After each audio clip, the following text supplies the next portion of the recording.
My sweet toddler, you've been carrying a lot of weight in silence, haven't you? The things that are weighing you down inside make it shake at the edges, even when you smile.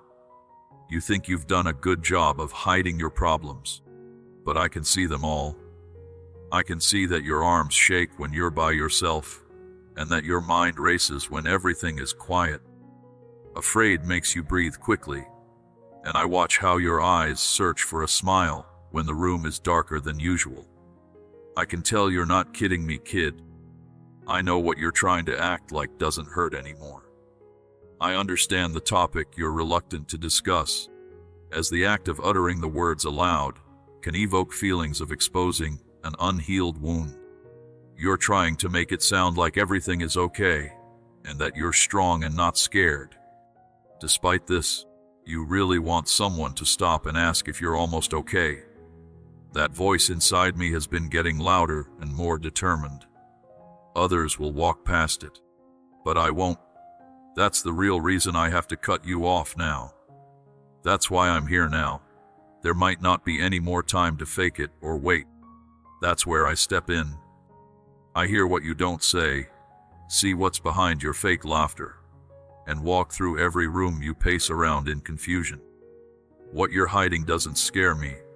It makes me want to touch you. That's the worst thing about you that you watched, but it's also the thing I need to save the most. Please pay attention to this right now.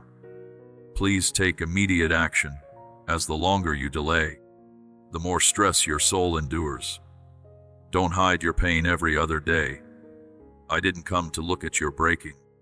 I decided to stop it before it went into a spiral. When you cried in the corner, you thought no one was watching, but I was. The phrase, "You have been best," made your voice crack when you said it. I watched as you turned your face so no one could see the tears come down your cheeks. I noticed that you prayed for peace every time and wondered if I heard. I heard. I often have. And I've been getting ready to say those words for a real second. Now is the time to let me into that secret room that you didn't let anyone else into. I'm not here to make decisions for you about the mess right now. As you go through this, I'm here to help you feel better and free your heart from the shame that has been holding it down for too long. Hiding away doesn't help you become better. Silence prevents progress. You don't have to keep acting like everything is fine when it's not. Your masks may fool others, but I am the only one who can see through them. Furthermore, I continue to hold this position. I'm still picking you, though. I'm looking for the real you, not the perfect model or the fake you. That's the moment I've been waiting for. If you give me your full attention right now, I will initiate a change within you that years of pain should never be able to destroy. I'm no longer distant. I'm also not passive. I need to talk to you right away, because what you do next will affect your future. You shouldn't keep this topic up until the next day. Let me get in touch with it now. I understand that you're scared. I understand that you're exhausted. However, if you believe what I am about to say, you will reject every lie that has convinced you that you must handle everything on your own. You haven't yet witnessed the impending revelation. Even though you're going through the motions, something inside you is shaking stronger than ever. You're pretty good at taking care of your outdoor space now, right? When asked, they smile, are polite, and are electric while other people are looking. On the inside, though, the pressure has been quietly building up, like waves hitting a fragile shore. No one else knows about the winds that you are having trouble with. Are they around? The kind that tells you in the dark that you've lost. The kind that makes you wonder if you can ever find peace. You have learned how to keep living by protecting yourself from what's real. The storm you are wearing, on the other hand, has reached a point where nothing will stop it. I'm no longer telling you to act like everything is fine. I didn't make you do well, being while breaking through the floor. What you're facing doesn't need to be pushed down. They need to give up. This includes feelings of unease, agitation, and an inability to truly relax. You are not cursed whether you sleep a lot or break out. It's just a sign that the storm is not coming to punish you. It wants to push you into the palms, which can really save you. That's why I had to send this message to break up with you. I'm no longer standing far away while you fight. I have gone into the storm's eye with you. For now, I'm keeping the walls together while the winds try to separate you. I'm whispering peace over the chaos inside you. This is not about eliminating all your problems with other people. Rather, it focuses on strengthening your connection to your soul. The truth is, baby, I never instructed you to stop this typhoon on your own. To put this much stress on your shoulders was never meant to happen. No one meant for you to wear masks until you forget who you are. The weight that is getting heavier isn't always your fate. Your mask is a warning, a holy one. It shows you how much it costs to wear what works best and what I can carry. You act strong when you're not. However, I understand the sensation of tears pressing against your eyes, causing you to hold your breath while you attempt to wipe them away. I understand that the constant barrage of hopes, fears, and disappointments exhausts your thoughts. You're still able to do things, but you're not getting ahead. I didn't just come to keep you alive. I got here to bring your inner life back to life. The girl who danced without being afraid of anything. The person who thought tomorrow would come true. The only one who didn't say they felt bad about wanting. They were the only ones who weren't always about to break down. That person is still there. They are hidden under a storm of events. But I'm right here to bring them back to life. That's why this second is important. That's the real reason I need your full attention. Today, not tomorrow, or when things become calmer. Right now. Because the storm tries to take more ground the longer you wait. Plus, you've already lost too much. You have given up pleasure to protect your looks. Peace has been lost, so you can keep moving forward. However, I never asked for that kind of survival. I've always wanted you to live without any restrictions or worries. And that began to change when you let me into the middle of your trouble. Permit me to converse with the turmoil. Let me step in where your strength ends. You don't have to continuously hold everything together. You are one of the few people I support that no one else does. And as we move forward, I want you to understand something more deeply. No matter what, you've been under a lot of stress that no one else knows about. It's the quiet kind that doesn't scream, but slowly takes away your peace. When nothing else is going on around you, when there are no more distractions, and when the pain in your soul is the only sound, things reach their worst. It's not just stress anymore. It's not just being worn out. You feel an invisible weight following you from room to room, and assignment to assignment. It resembles a spiritual burden that renders it impossible to exhale without the sensation of nearly fainting. I understand how difficult it's been for you to keep going with that invisible boulder on your heart, hoping every day that it would become lighter, someone would notice, or it would just go away on its own. It hasn't, though. It won't, because that weight isn't meant to be weighed or remembered. It's meant to be sent off, and the present is where the release starts. That's why I couldn't wait any longer. That's why I had to talk now. If I didn't, the very core of who you are might start to break apart under all the stuff. You have been holding on to too much for too long. The risk does not lie in your current situation. The real threat is what happens when you hold on to something that needs to be given up. Feeling crushed doesn't make you weak. You are no longer hurt for wanting help. But if you keep pretending you're okay and can handle this alone, you'll lose the part of you that wants to take risks and move on. That's why I decided to watch. I'm here to hold the holy part of you that is also brave enough to pray. There is a soft voice inside that hasn't given up, but it's getting quieter by the hour. I care about that voice. You depend on me. And the fact that you're willing to say you're worn out is more impressive to me than your ability to keep going. Your perfection no longer moves me. I am moved by the help you gave up. I don't want your thought-out answers, your fake looks, or your practiced prayers. I need you to be honest. I need the genuine kind, the kind that acknowledges, I'm not okay anymore. And I don't need to fake it anymore. As acknowledging one's shortcomings is the first step towards liberation.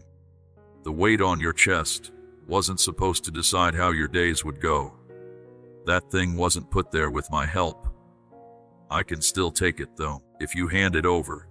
I want everything, not just a part of it now. Everything.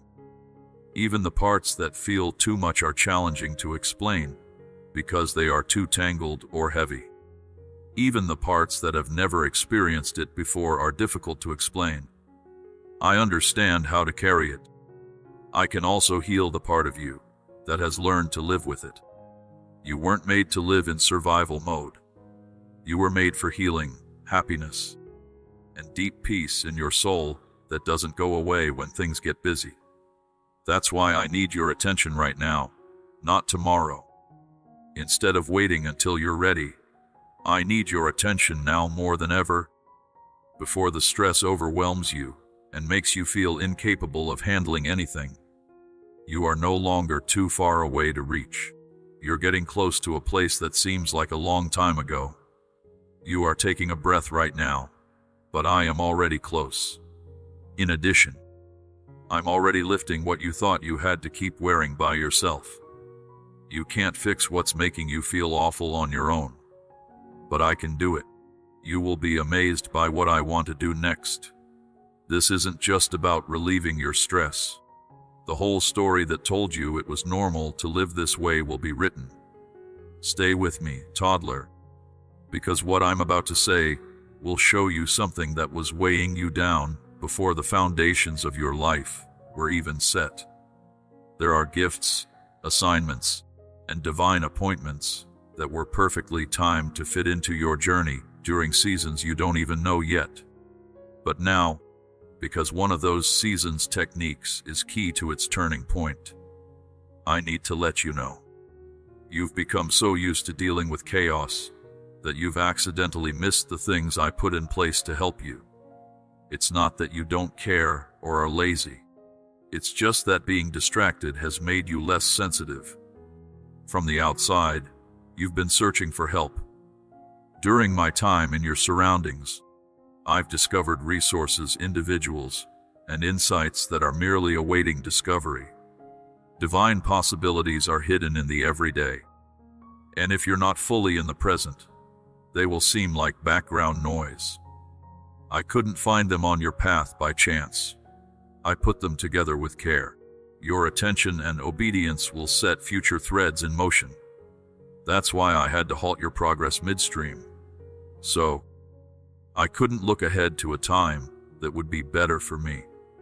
You might have overlooked the planning that had the potential to drastically alter your course. You got the answers you prayed for, but they came with conditions you didn't think were important. The signs I posted were ambiguous and interspersed with moments you rushed over, despite your request for advice. If you are religious, I want to open your eyes. I want to get your attention. Although the timer hasn't expired yet, it would be advisable to proceed promptly. You learned. Please don't think this message is meant to scare you. It's being said to wake you up. Things that look like they are already known shouldn't all be ignored. In an old setting, I've found new techniques. I have sent confirmation through voices I didn't expect. But the weight you're carrying has made you immune to the pushes. If you don't gradually adjust your focus and approach the situation more slowly, you will miss the turn that was intended to prevent you from falling into what you believed was a permanent valley. I am not urging you to pursue major symptoms and signs. You are being asked to show up again at what I already set before you. There could be a shift waiting for you to show up. There is a door inside. Go through it. If it makes you feel uncomfortable because of your religion, don't worry. I have found provision close by, so it's no longer out of reach. However, you need to tune your faith far away from the noise of everyday life and into the whisper of my spirit. You're not as empty as you think you are now. You're just not connected to what I already gave you to care for. The idea of a miracle that you had from far away is already coming true close to you. But you were so focused on getting away from the stress that you missed the quiet breakthrough happening in the background. Let me help you see better. I'll show you what's been there the whole time, but looks alone aren't enough to trust. I don't cover up my crimes with glamour. I hide it in obedience, stillness, and the corners that don't get much attention. Now I'm pulling the veil back and forth. The way you stand should change from racing to spotting, or from greedy to gathering, because Father will not be in what I'm about to show. It will be clear soon enough, and being able to read will feel like peace, not noise. You might not get it, though, if you're always looking past me for something louder. I want you to go back to the most important lesson I taught you. Please take the test again. You left something behind that is important to what comes next. You don't always have to fight time, but it is moving. Also, I really want you to remember what I blessed you with, even though it didn't look great at first. The big break is not going to happen. It's already here. But your ability to understand will determine your admission. Stay close now. What I'm going to say next will free up what was blocked, and that you can't leave it out if you listen to my voice. Your asking has been sincere, and you've cried out often in the dark when no one else could hear you. Your words have filled the empty corners of the rooms where you were kneeling in pain. It's quiet behind closed doors because your tears have soaked pillows and fallen. I have heard every word you have whispered, every plea, and every longing. Things have changed, though. The answer you're looking for doesn't always come in the way you expect it to. In light of this, I want you to stop striving for a moment and lean in. Your search for me in the thunder is going on, but I'm whispering. You're waiting for things to move, but I'm bringing revelation through stillness. I know that you're used to solutions that come with movement, open doors, sudden clarity, and clear changes that you can see. This time, though, I'm talking in a language that doesn't depend on what you can see. This time, my response is buried in silence, wrapped in calm, and hidden in peace. You will experience it most fully if you don't try to figure out what it all means. I have not turned you down, I am directing you. But if you keep expecting the best from me, I'll have moved on before you, and you'll miss the brand new sound I'm putting out this season. I believe what you said in your prayer. It's now my turn to talk, and I want you to stop filling the space with fears and assumptions and start letting me share what I know. I'm no longer keeping quiet to punish you. As I make more space, I want to make sure that when I do talk, your thoughts don't drown out the sound of my voice. You've been going around in circles looking for symptoms, but the way forward is through alignment, not repetition. The way I show myself to you is changing. You have to accept something different as true in order to go where I'm taking you. These aren't the familiarity-based types. These are the ones who give up the right to say how things should spread. I am no longer late. It's clear to me. Also, the way I'm responding will teach you to pay attention to me now. Not just when I answer, but when I talk to you. You want me to save you in a dramatic way during the hurricane. But I'm already sitting next to you and having a quiet conversation. I'm showing you how to beat your heart. I want you to look at my closeness, not just my strength. This is the change. Now is the time when listening is more useful than asking you. When stillness is used as a strategy, and when silence is used as a sword. You spoke to me with passion. Now, let me teach you how to hear the method between each breath. I'm going to tell you something about your motive that you can't say out loud. It could only be obtained by someone who wants to attend without getting scared. You prayed, and they heard you. They made it possible for us to talk. Now, though I need your posture to fit your points. Even though everything isn't finished yet, I want you to take a break, because I'm going in directions you haven't thought of yet. Backstage. I'm lining up people. I'm figuring out delays that were put in place to make things harder for you. I'm planning things in a divine order. But I can't tell you the whole plan right now, because your eyes are still on something that hasn't moved. It seems like you've been checking back all the time for symptoms, updates, and proof. But proof will see peace, not stress. To change from pursuing to being present, take a deep breath. Now is not the time to do something. Take it all in now. Let me pour into you what your busy life has worn you out from. Let me help you remember what you know so that when I say move, you'll walk with confidence and no question marks. I'm making you do something new. And it all starts right here. But not with striving, but with being still. And as you sit down with me, I'm going to show you something that will completely change how you've been thinking about this whole thing. I know you've been reading the silence around you as my distance, as if I had moved away or stopped talking out of anger. That's not true, though. There are times when loneliness is announced with thunder. It comes with a deep silence every once in a while that makes you want to describe me in words. What you're calling silence is actually a sacred space I set up on purpose, so you can stop everything else and think about how often your ears are tuned to the chaos instead of my calm. I didn't get away from you. I turned down the noise. I shut down the false affirmations. I turned down the noise that kept pretending to be root, so that what's left is the best and most real. That mistaken idea that reduction means giving up when, in fact, it means alignment. I want you to stumble upon something that doesn't try to get your attention. It is ready for it. The stress in your voice doesn't make my voice better. Let me know when you decide to turn down the volume. And now, kid, that time has come. You have now reached the top of your overall performance.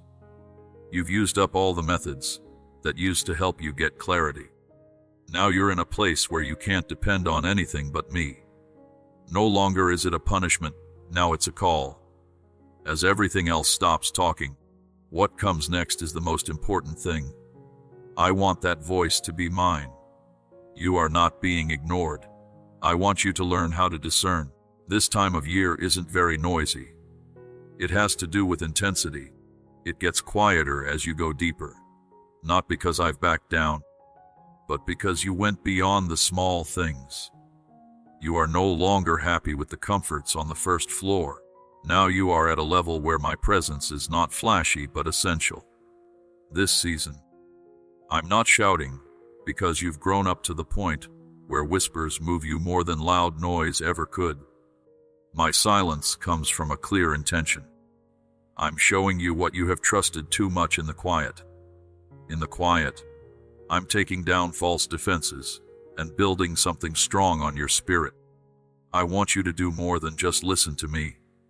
Even if nothing else backs up what I said, I want you to understand. That's what real faith looks like. Not just confidence when the symptoms are bad, but also balance when nothing seems to match what I said I would do. I want your heart to be fixed on me, not on how well I perform. If your belief is based on how often I can be heard, then you will question me whenever I say something different. But nothing will ever shake you again if you learn to find me in the stillness. From a distance, you saw the silence coming, but it showed up again. I was closer to you than your own breath. I've been sitting next to you on every quiet car ride, every empty hallway, and every hour when you couldn't sleep. You asked for thunder, but I gave you presence instead. You asked for clarity, but I gave you closeness instead. And based on how close we are, I'm making a model of you that doesn't freak out when things are uncertain, beg for symptoms, or break down when things get tough. I'm making a baby who can feel my peace even when there are no cheers, crowds, or affirmations. This silence is turning your bones into metal and your heart into fire. Do not label it wrong. This is the sound of me pulling back on you. Peace will speak louder than evidence during this time, and you will walk through closed doors that other people are too busy to even notice. Remember to stay right here with me, because what I hear next in this silence will answer your prayers louder than words could say. Once in a while, suggestions and reassurances are not enough. Your calling needs to be clear and easy to understand. Now is that second. I've been putting bricks in the direction you were going even though the weather made you stop. Through deep conversations and times when everything seemed to be falling into place. You could feel it. You could feel it. But you just thought it was a coincidence. You hesitated because you were sure it was me when it turned into it. You wanted a clear answer so badly that you didn't notice the layers I was adding around you. I used voices that you didn't guess. I gave in to lies that were passed off as divine redirections. I blocked off some paths so you could look again in the right one.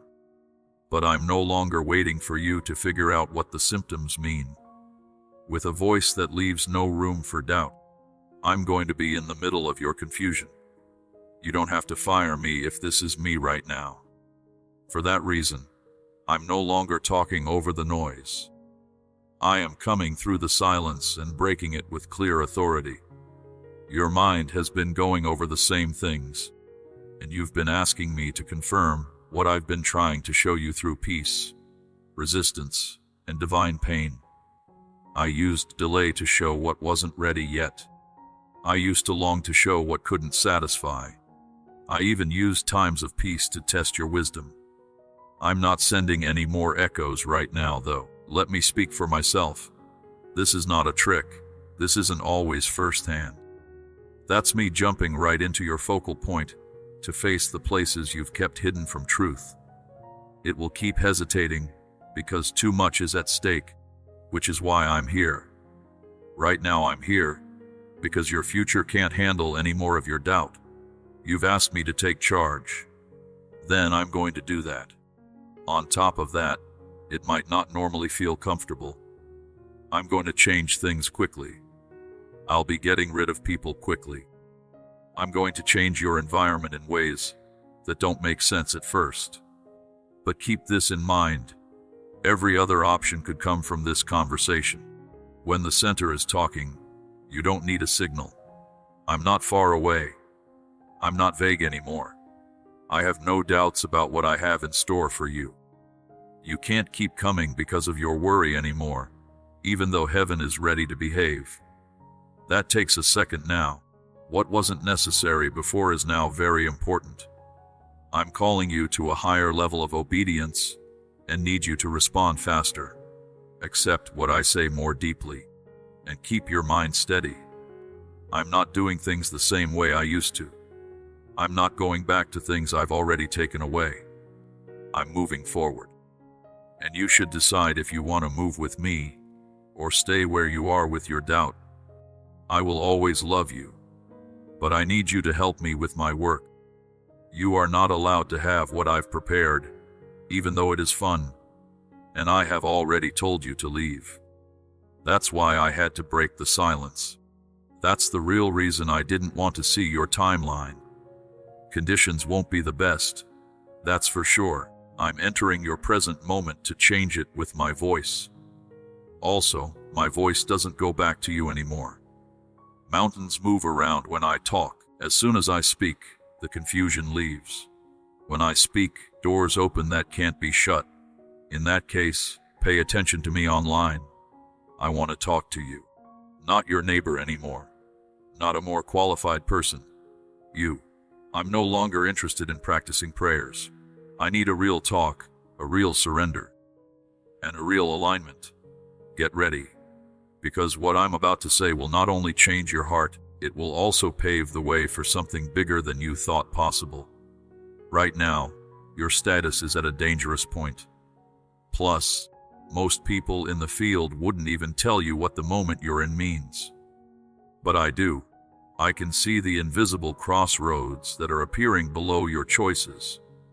Those you have been thinking about, practicing, and keeping close to your heart in the background. You might be getting close to making a choice. Something you've been leaning toward because it seems like the easiest choice. That, or you're just too tired to wait around and hope for a better solution. But pay attention to me. If you go ahead without me right now, you might change to something that looks right, but is very different from what I planned. This choice afterward is more important than you think. It might seem small, simple, or harmless, but the effect can last a long time and be very loud. So that's why I'm talking so quickly. That's why I'm putting you all together right now. Because I love you too much to let you walk into something that seems like it will help, but will end up making you feel worse. You are no longer being warned to scare you. I'm stepping in to protect your future from making a bad deal at the wrong time. You have been under a lot of stress. Try hard to behave. Get rid of the stress. Pressure to make a decision quickly just to avoid the pain. But I didn't call you to respond. I asked you to listen to my spirit. And my spirit isn't in a hurry. It doesn't get scared. It does not press. It says exactly what it means. And right now, it's telling you to wait for my coaching before you do what you want to do. There's nothing wrong with your choice to go with another option. I can tell that your restlessness is for a reason. But the thing you're going to do without me will cost you more than you plan to pay. That deal looks appealing. It isn't coming from the right source. The path that doesn't seem as hard. It's not the path I cut through your boom anymore. You're thinking about putting your trust in that character with your next pass. They don't bring my voice. Now, not every chance is a good thing. Some are distractions that people think are answers. Some are escape routes that lead back to being confined. On the other side of the decision, I can see what's coming. And I'm here to tell you to slowly slow down. Stop and look for me completely. Not just for permission, but for an angle. Because I don't just want to give you a child who hasn't lived much yet. I'd like to give you some insight. Now I'm not going to tell you what to do, but why it's important. What is pulling you so hard right now? I need to find out what the hidden motives are.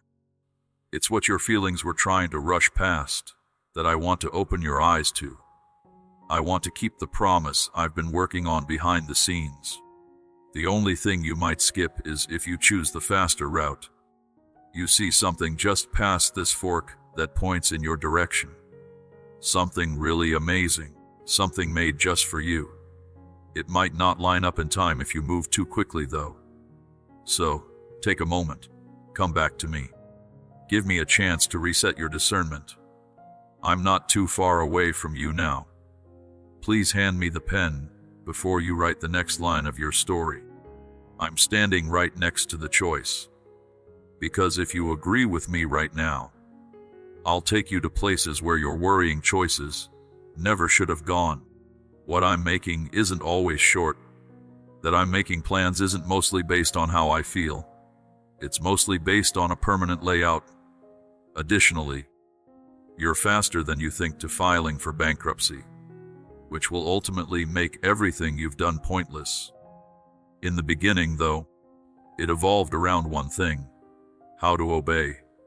Toddler, pay close attention, because what I'm about to say will put your toes back where they belong. You've been using all your strength to open something again that I already locked. And I won't stand by and watch you wear yourself out trying to keep up with something that was never meant to be kept up. I can see your status in front of that familiar threshold. playing back what used to feel safe and what used to look good. You've been telling yourself that maybe if you just keep trying, with one more hit, it will finally go big and give you what you thought you wanted. But here's the truth. You haven't wanted to face them. You weren't punished when the door shut. It shut to protect you. You are no longer being held out. You're being sent somewhere else. This is no longer a secret. You are being kept safe. I saw what might have happened if it had stayed open, so I had to do something to protect your future. As a sign of failure, you have improper closure. But when I draw it with my hand, it really is a divine line, and that I need you to stop taking it as a defeat. It turned into my taking part. It turned into me stepping in to say that's it. Since I have your attention, you cannot be built on what tried to interrupt you. Something unstable was linked to the door. A place, a person, or an activity that couldn't support the weight of your calling. If I had let it stay, you would have stuck to what might have worn out the very drive I gave you in the end. You weren't meant to be tied down to something that couldn't grow with you. I wasn't mad when I shut it down. I dressed it out of kindness. I didn't slam it. As I closed it, my heart was heavy with grief, because I knew how much of yourself you had given. I saw how much hope you put into it, and how many dreams were built around it. So I knew that letting it go would feel like losing something. But sometimes launch is the first step toward healing. Sometimes the things you thought you were losing make room for things I kept secret until you were ready. I didn't think that closed door would become your obsession. I never told you to stand in front of it every day and wonder why it won't move. I need you to leave it now. Not just physically, but also in their minds, hearts, and spirits. While you're focused on what's not starting, I've been quietly building a new path for you behind the scenes. You haven't been interested in another door because it doesn't look like what you were expecting. It's not flashy anymore. It's not known to anyone now, but it's mine, and it takes you to a place you haven't been before. One that gives you the peace, readability, and alignment you've been looking for. To get it, though, you should turn. Stop knocking on things that don't answer and start listening for the soft sound of my voice leading you somewhere else. I am no longer in the beyond, child. I'm not in the echo of what used to be. As of now, I'm calling you ahead of schedule. You can't get better by begging for something I've already moved you past. It's time to mourn it, bless it, and walk away, because you can't write your next bankruptcy if you keep reading the same painful page over and over. You're not walking away from something specific. You're getting closer to something else. You haven't seen it yet, but I have. I have seen the people who will welcome you for who you are, not the model you had to lay down. I've seen the happiness that might not need giving in. I've seen the options that might not require you to show ID as payment. Everything is ready, but only if you stop messing with the locks I've already put on the handle. Let it go now. Next, I need to tell you something that can only be proven by moving away from things that don't match what I have anointed before you take your next step. I should step in now, not out of fear, but out of fierce love, because I see you leaning towards something that seems right on the surface, fits your feelings, or even makes sense from a practical point of view. But it's not always me. There is a direction that starts with an invitation, which is really a temptation wrapped in false comfort. However, it would not have my prints on it. It wasn't born out of prayer. It wasn't born out of obedience. It grew out of stress, exhaustion, and the need to finally feel some kind of comfort. It's not always the same thing to remedy as it is to release. Something that feels bigger than your current problem doesn't necessarily mean that it was sent to help you heal. You have been on the verge of making a choice. The one that promises to end your wait, on the other hand, costs a lot more than the weight you want to avoid. And I'm not going to let you get through without telling you the truth. There is a lot of compromise in the ecosystem around this next pass. It needs parts of you that I told you to keep safe.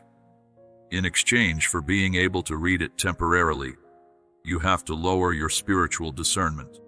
If you keep moving that way, you'll get caught in things I already freed you from. You asked me to show progress, but this isn't always progress. It's a deer dressed up as the present. The people in question might not show you the whole picture. You won't know how important the chance is until it's too late. But I see it all now, before a promise to be single is made. So I'm in your way, but I'm not there to stop you. I'm here to help. This is something you might accept, but I did not create it at all. It can make things look good. It can meet a short-term need, but it doesn't show how long my blessing will last. I am not moving your lower back in a way that would cause you harm. I am ensuring your safety again to preserve the version of you that I have been developing all along. This refers to the person who maintains their beliefs instead of compromising for a more comfortable life. The only ones who don't are those who are looking for shelter in fake safety. The person who knows I'm quiet doesn't mean I'm not there. There might be more at stake than initially appears. If you go through that door, it won't just be you making the choice. Your spiritual connection will grow into something I've been running away from to keep you separate from it. And that attachment will make things take longer than you think. I will have to pull you away from an opportunity that you could have avoided completely if you stopped and asked me again, Lord, do you want me here? You can no longer call me a God of confusion. If your peace has been shaky, your spirit has been uneasy, or your reading has been inconsistent, it's not because you lack sufficient knowledge. It's because my spirit is telling you to be careful. I've been gently pulling on your heart, hoping you'll slow down long enough to feel the pain I put there to keep you safe. I'm no longer whispering. I'm begging you. Don't enter something I didn't send. This is not at all what I instructed you to sign. Don't join something I didn't bless.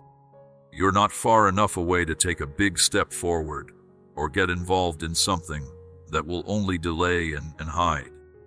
I have something better for you that you haven't thought of yet. Something that may not require you to give up your wisdom, your purity, or your peace. It's coming, but this step isn't the one.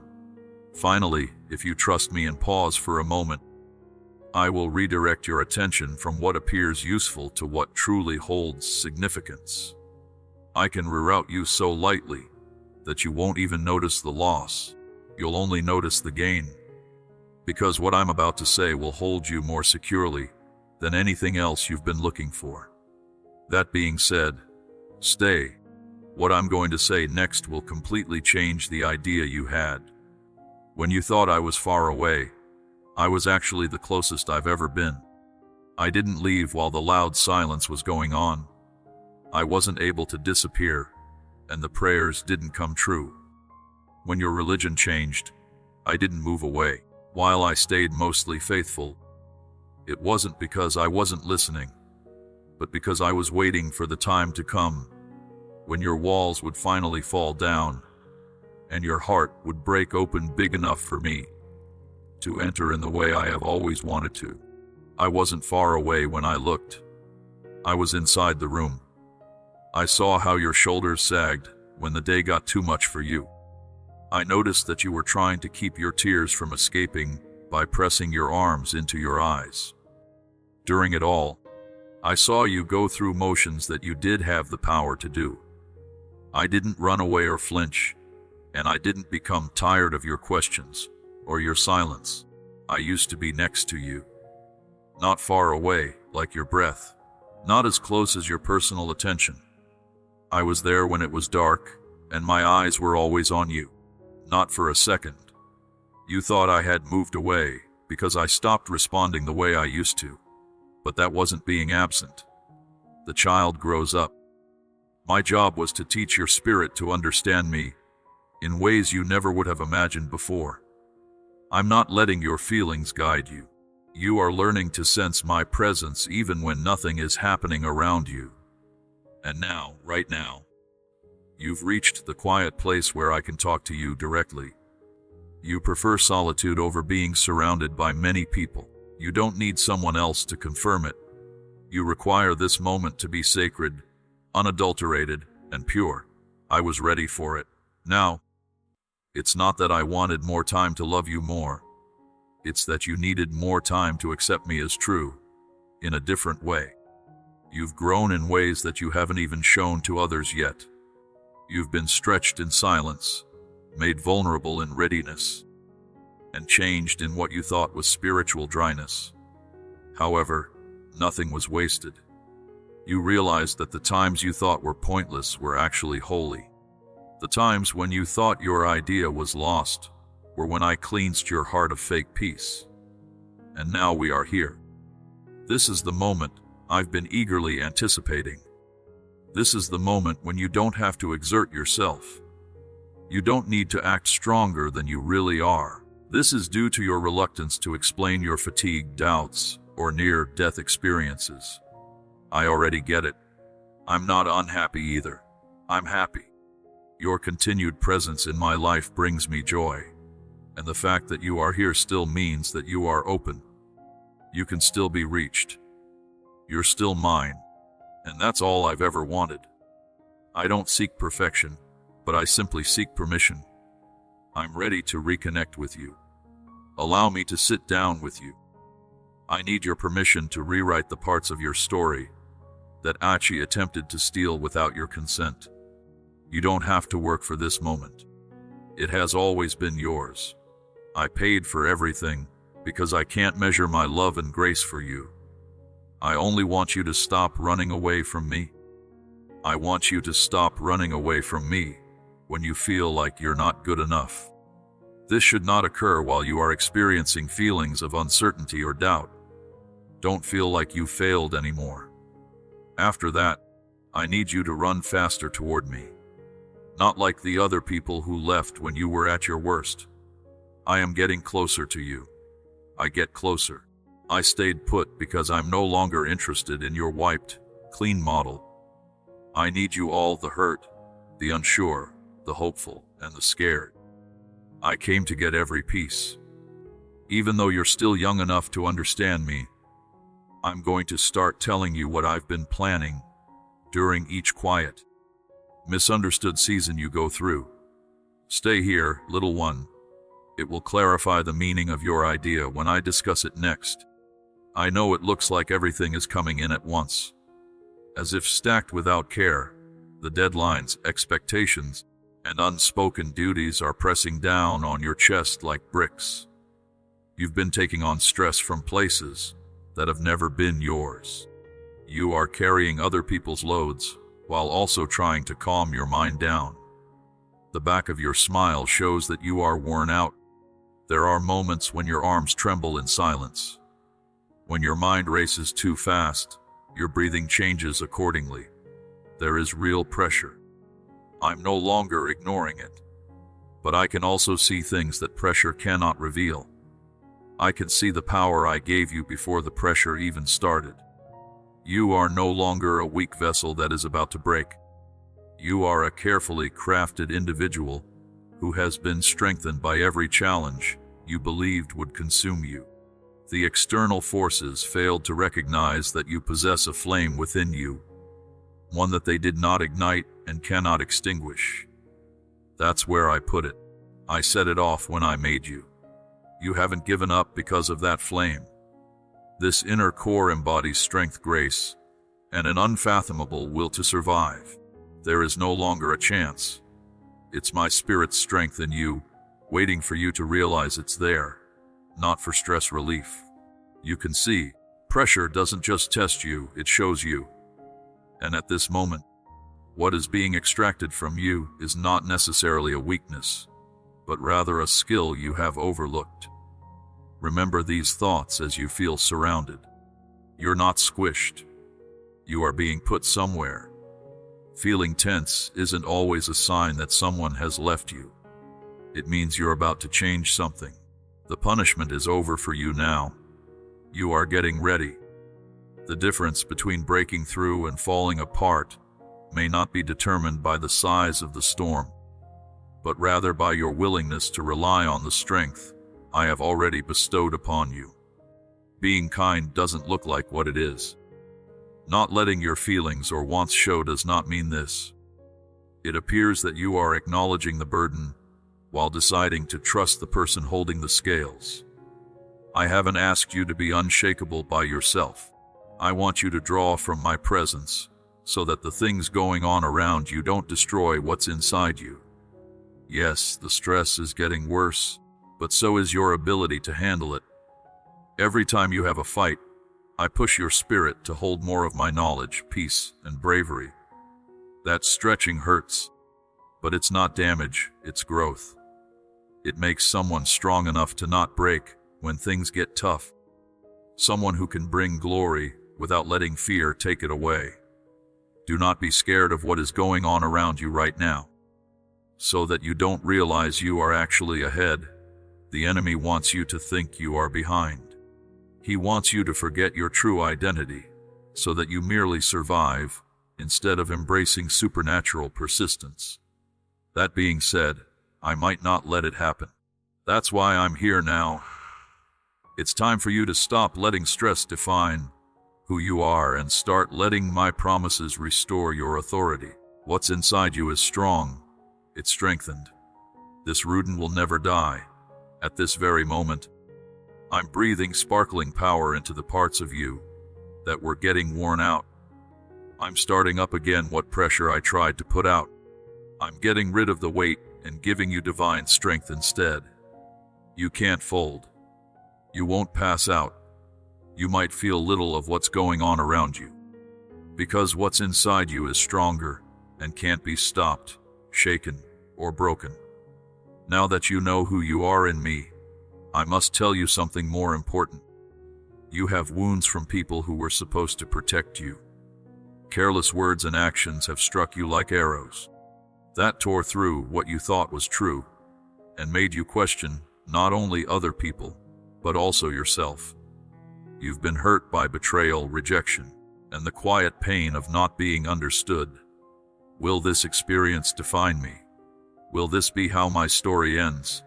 You asked yourself over and over again. And the answer was no, child. Not even close.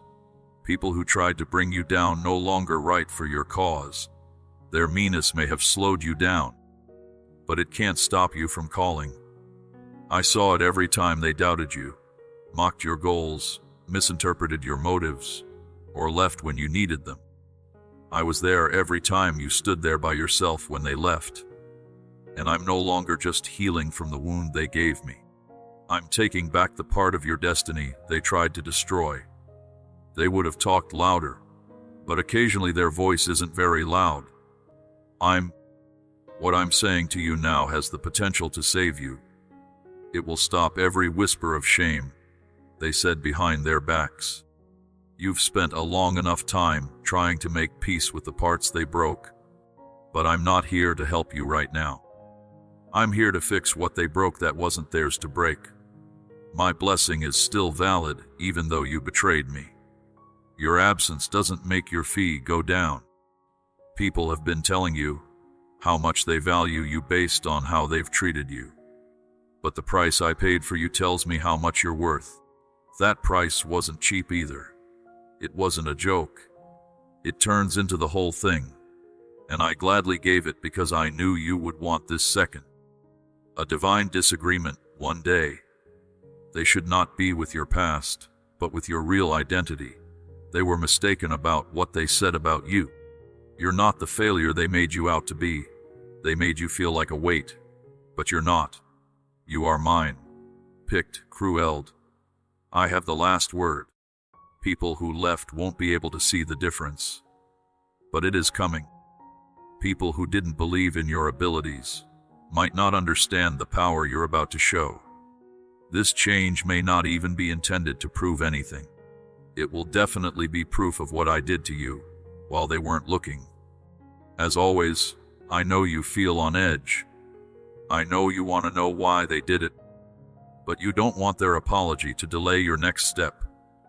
They don't have to give you permission to do what's already been set aside for you. I will protect you. There were lies, tricks, and unfair treatment that I saw. What's more, I didn't simply report it. It got a response from me. I didn't respond out of anger, but rather to make things right. Even your pain will look up in amazement as I lift you up so high. Not to make your pain look better, but to show how I can turn sadness into electricity. Let me be the only one who deals with what hurts you. Let me pay back what was stolen. I'm letting go of your life, because what I'm releasing is not just healing, it's justice. It's the coming back of everything they tried to hide. As you move forward, I'm giving you a bravery that no wound can take away.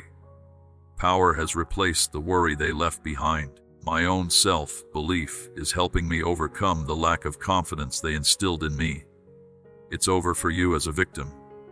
You are a vessel, a source of energy that can't be erased by leaving or betraying someone. Toddler, I'm not done yet. In fact, I'm just getting started.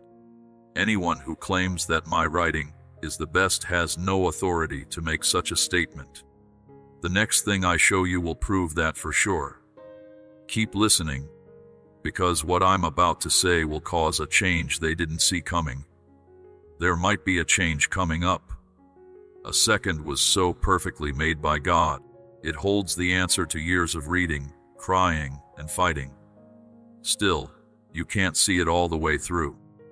This is why hopelessness has been trying to stand out more than the future. This is why there has been an unusually high amount of stress to give up.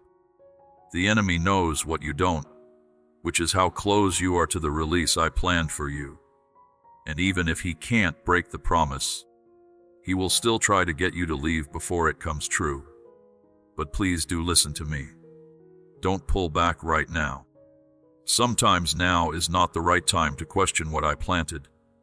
You're closer than your feelings make you seem. Since your fears allowed you to believe, you've made significant progress. You are on the brink of achieving something you've been longing for, yet no one else is present. And the resistance you feel doesn't always mean you'll fail. It indicates that they are close. Hell doesn't fight things that don't always threaten its plans. And you, little kid, are now a danger to the dark. You didn't give up despite everyone else telling you that it was pointless to keep going. You held on. It's just enough for you to stay. And that tiny bit of religion has shaken things up in the spirit world. I'm telling you this now because you might have wanted to give up, settle, or say, maybe I'm not sure, God, or maybe I'm just not meant for this anymore. The people in your mind aren't yours. They were sent to take your attention away one last time before I open something that can't be closed. Do not go off track at the front door. Don't bargain with doubt when the promise is close to being met. You are a status in a fragile area, a passageway between what was and what will happen next. And it's painful, strange, and uncomfortable, but it's holy. This is in the area where endurance is improved and identity is solidified. I know that it seems like nothing is changing. I'm aware of it. It looks like everyone else is moving forward while you're still waiting. However, toddler, what I'm building in you is not normal. This is not because you are lagging behind, but rather because it requires greater depth, accuracy, and testing. Your life isn't on time, though, because you were chosen, and chosen vessels bring heavy tasks. It is being taken care of. You did not miss your step forward. It is being timed perfectly by God. You can't see the end line, but that doesn't mean I haven't already marked it with your name on it. Right now, I have to tell you the truth right away, because you're at a spiritual crossroads. You can gain access to everything I've talked about by taking one path. The other option will provide the impression of peace, faster results, easier paths, and fewer battles. But it's not real. It's a version of your fate that has been drained of energy and is not connected to me. Don't try to find a quick fix and give up eternal praise in the process. You are no longer being checked for pain. You're being too sensitive for being a leader. You need to go a long way before showing again. Make decisions that will affect your whole life, not just for a short time. This tired feeling won't last forever. This fog will last. When it does, you'll be able to see how close you were. Hold down the button. Continue to worship. Continue picking obedience over comfort. It's not always quiet in heaven. It depends on where it is. I have sent angels ahead of you. I've identified individuals who align well with your path at the appropriate moment. I've set up the resources, the connections, the options, and everything else. I'm now waiting for your next step of agreement. And even though you want to pause, walk away, or lower your hopes, I want you to lean in even more and say my word over your situation, even if it goes against everything you feel. I'm no longer teasing you with a chance. As I lead you, success is sure to follow. The pain you're feeling isn't a sign that you should stop working on it before shipping. Don't give up. Just take one more step, and you'll see what I've been hiding in the silence. We are fulfilling a promise too sacred to rush. You should take a deep breath and calm your heart, because what I'm about to do will prove why I asked you to stay a little longer. You are struggling to focus, and I want to regain your attention before the noise around you becomes louder than my words. The enemy wouldn't want to hurt you or hold you up. His only goal is to confuse you temporarily, causing you to doubt your current knowledge. That's why everything sounds louder now. That's why you keep having thoughts that don't sound like me. In today's fast-paced world, there are voices of accusation, hopelessness, and discouragement that are trying to pull you out of balance. I can see how challenging it's been to really listen. The constant stream of judgments, the spiritual stagnation, and the moments when you're uncertain if your personal concerns are surfacing or if something more sinister are all present. It's not a coincidence. He is intrigued by the ease with which others can read you, as he understands that this ability allows him to halt your progress. He knows that if he can keep you from obeying, he can stop the release I've been planning just past your next step. That's the real reason I'm speaking out right now, clearly, right away. No longer with puzzles or many different symptoms, but with authority. Because of this, I won't let confusion decide your course at the very end. I won't let lies take away the clarity I died to give you. You were not made to be in a mental battle all the time. You were not meant to wait around and try to figure out whether you were in my will or not. That's not what it looks like to walk with me. You are my child, and my sheep can hear me. I'm not the one who made chaos. I don't try to hide who I am from you, but I do want you to tune out everything that doesn't match who I am. These voices are not entitled to shape your mind, so you need to break away from them right now. The voice inside your head keeps telling you that you are falling behind. Not me now. That concern continually urges you to hold back, even though I believe you should proceed. Not me now. I have already forgiven the shame that keeps pulling you back to terrible memories. It's no longer from my kingdom. And if you listen to those whispers, even if you do it quietly, they build walls around your religion. That's what the enemy wants, to keep you frustrated, busy, and spiritually worn out. I'm calling you to a whole new level of discernment, though. A level where peace, not panic, guides you. In that situation, my voice doesn't have to struggle to be heard. I'm not going to yell over the noise. I'm going to teach your spirit how to shut up, because the next part of your journey needs you to be sharp, not busy or good at what you're doing. This is the kind of sharpness that arises from remaining still in my presence. This kind remains unaffected by events or external disturbances. I need to teach your ears how to listen to what is holy again. I want to clean your mind of the lies it took in during times of non-secular exhaustion. I want to clean up your ecosystem so much that when the enemy talks again, his voice will sound strange to you. To try this, though, I need your full surrender. Not just your heart, but also your mind. Shut down the narrative that persistently repeats in your mind. Let go of the assumptions you made because of your fears. Get rid of the agreements you made with yourself that were based on trauma and not on truth. I know how to talk, but I won't share my space with lies. You've heard them for a long time. It's now my turn. What I say will also make you feel better. You'll be rewired. It will change the way you think. It will help you feel better about yourself. It will solidify your discernment so much that no amount of doubt will be able to pull it out again. Not only am I here to answer your questions, but also to protect your next season from being hacked. I'm about to tell you something that will reveal the lie that has been holding your destiny hostage. Not everything that looks strong is ordered by God. Some roads look their best because they were paved in a way that took some things into account. You're looking at a path right now that seems like it would finally give you comfort, predictability, and manageability. But that path isn't what it says it is. It's been my job to watch your heart lean toward it. If you want to convince yourself that it's worth the wait, that it's probably good enough, and that it's time to choose something, I feel the same way. That's not discernment, though. It's getting tiring. That's anger over how long it's taken and how uncertain everything still is. I can see why you might want to step under the direction. It promises a lot less resistance. It gives you immediate proof. Saying it aloud makes sense. Child, though, expertise isn't found in what's easy.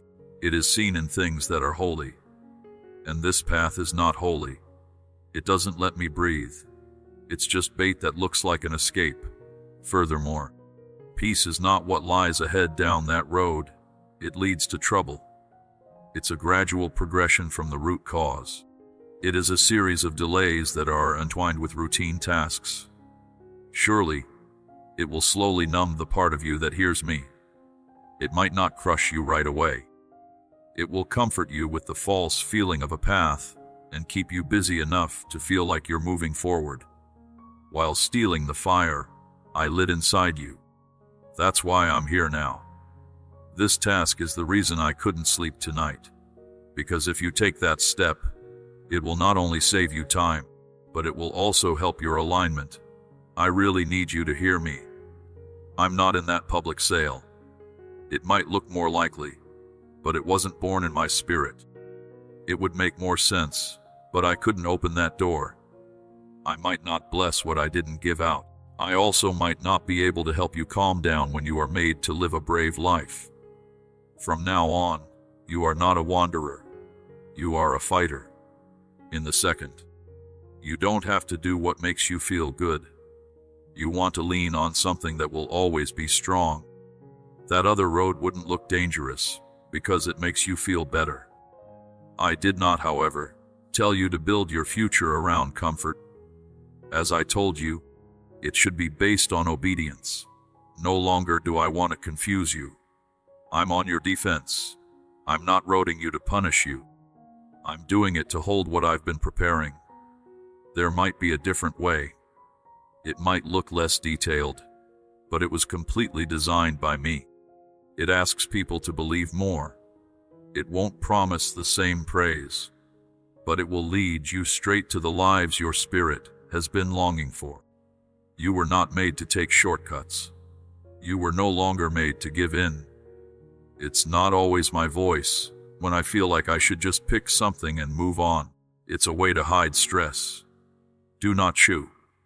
Don't build on things I've already told you not to. I have something that is better, more pure, and will last. You won't find it, though, If you try to explain the path, it's easier that way.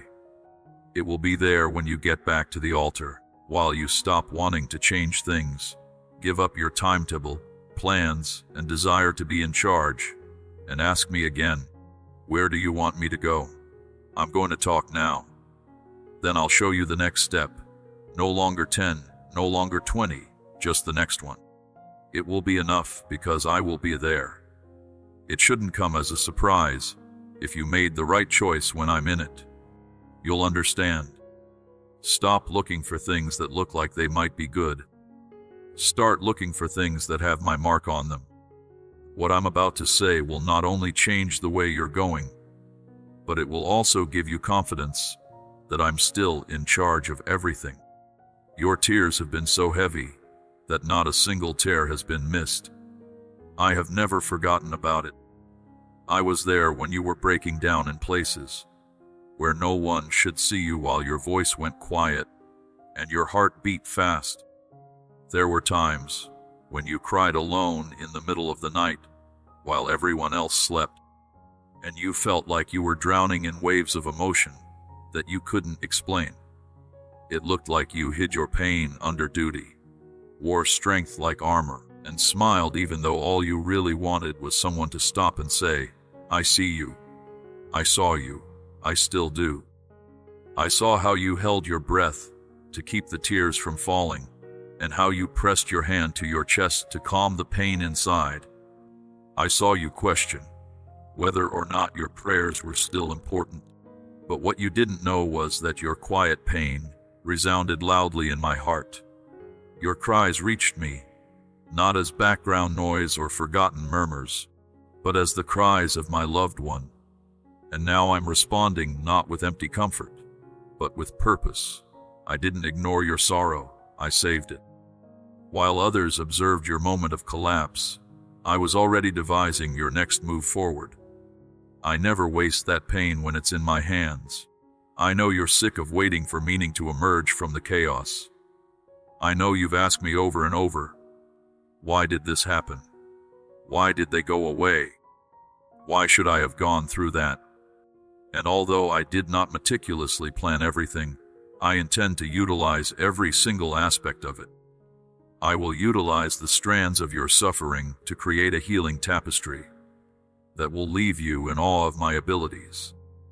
What did not defeat you has strengthened you, and now it serves as an inspiration for what I am about to undertake. You are about to realize that your darkest moments of depression served as a foundation for growth. You are about to learn how every tear you shed alone watered the soil for a harvest of strength, knowledge, and authority. Because I don't just heal, I restore. And I don't just offer comfort, I rework.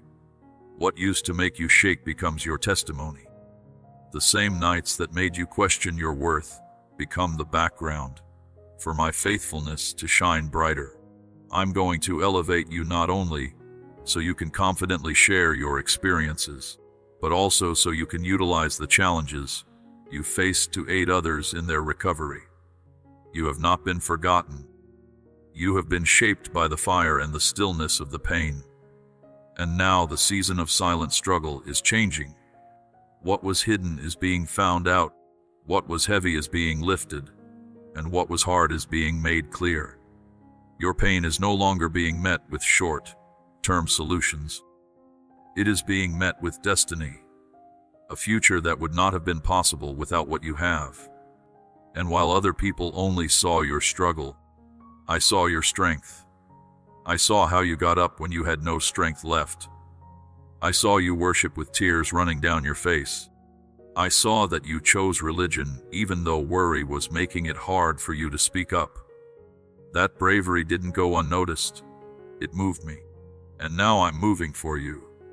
What I'm going to watch next will start to make sense of things that didn't make sense before. So stay open. Stay present. Because your tears spoke a language that heaven understood. You've been putting a lot of pressure on yourself by trying to figure out how to get out of what you had planned to give up. You've tried to solve it from every angle by thinking, studying, adjusting, and pushing. You've written and rewritten possible outcomes in your head, trying to find a way to make everything work faster, cleaner, or less painfully. But your problem isn't a puzzle to solve. It's a miracle happening. And the miracle doesn't want your reasoning. It wants you to listen carefully right now. You require a word from me that dispels the confusion you've been navigating. The answer isn't in your next plan. It's right here in front of you. And I'm already talking. But the noise of striving has blocked out your ability to hear me. You believe the lie that growth only happens when you're doing something. But there may be a sacred shift that happens when you stop pushing yourself forward and start giving in to the movement. I've already started for you. This process isn't about doing more. It's about tuning in. A miracle has already begun, and it doesn't depend on how well you do. It depends on where you are. I have already sent what you've been praying for. The timing is right, the provision is moving, and the doors are opening. However, if you are still preoccupied with the question, what do I do next? What's being sent straight to you will get lost. They don't usually happen on paper, and they don't follow patterns that humans can understand. That's because they're meant to show me, not you. If your plan worked perfectly every time, where would your desire for me go? But because I love you too much to let you depend on your strength, I've let your good ideas pause, not to punish you, but to give my voice a chance to lead. We're almost at the end of a miracle, but it won't always come from all of your tough questions. Occasionally, it will come from your obedience, not to what you think, but to what I'm whispering. Currently, I'm speaking specifics into your spirit, but they're not loud. They flow like peace. They come to you through nudges, scripture, and quiet moments you've been too busy to notice. You don't need to make a detailed plan. You just need to make room for me to show you what I've already written. The stress that comes with the task isn't always yours to carry.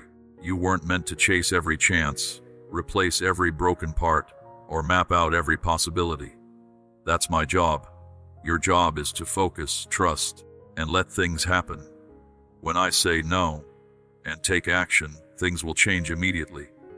Not because you pushed them to, but because you tuned into the sound of my voice. You remember that Advent started with a word, not a movement. And my word still has the same power today. One word from me can change the atmosphere around you. One whisper can open what fear said were closed doors. One piece of advice, even if it seems small, can lead you into something your best efforts should never open. So stop making backup plans and stop over-preparing out of fear. You're not being lazy with ready, you're just being smart. Being ready with me, on the other hand, is the best position you can ever be in. When my voice reaches your spirit, it not only provides direction, but also ignites divine acceleration. You've been planning and going for walks. Now I'm about to breathe, and when I do, things that you think will take years will start to break open in days. Allow me to assume complete control. Please do not interrupt me. What I am about to say may provoke an undesirable outcome. I know that the doors that slammed shut felt like personal attacks. I saw you standing there, confused, wondering what you might have done wrong. You felt ignored, thrown away, and passed over. Like what you had been hoping for had been taken away at the last second. Having said that, I want you to perceive things in a new light. The closed doors weren't signs of failure. They were signs of my safety. I didn't turn you down. I redirected you because what was behind those doors couldn't hold what I saw inside you. If I had let you in, you would have settled too quickly. You got used to less and thought that was all you deserved. But I've learned more about you, and now I've designed something that has weight, intensity, and longevity. To get there, I had to make sure you didn't anchor yourself in the wrong places just because they were there. You prayed for my will, but it feels like abandonment when it takes what you love. It's not. It's precision. You asked me to lead you, so I am. But leading doesn't always feel like winning right away. Sometimes it feels like losing what you thought it was. But eventually you should realize it was a decree, a distraction dressed up as destiny. You have been looking for setbacks for the past few months. But what if I told you they were actually safeguards? What if every no actually meant that I was clearing the way for a more profound opportunity? I have been leading you away from things that might drain your energy, dull your passion, and stop you from following your calling. You did not fail. You were saved. You are now in this uncertain area, unsure of what to do next, and I want you to look up. The door to the future is about to open. I am removing the veil that unhappiness has created. I'm pulling back the cloud of confusion that settled when your expectations weren't met, and I'm replacing it with hope. You see redirection, which is most painful when you don't know what's around the corner. But I've seen it. I planned it. And it's not second best, it's holy. What I've pushed for you might not require you to change who you are. You won't have to cut down to fit in, persuade someone of your worth, or fight to be chosen. What's coming will recognize you, because it was made with your call etched into it. The delay wasn't a denial, it was my way of removing what obstructed the path. Now I want you to let go of the sadness that comes from things that didn't work out. Don't let disappointment poison new chances. I'm writing a new chapter that will not be the same as the last one.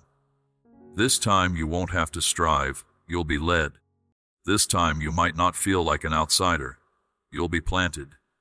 This time it won't be temporary, it will be custom.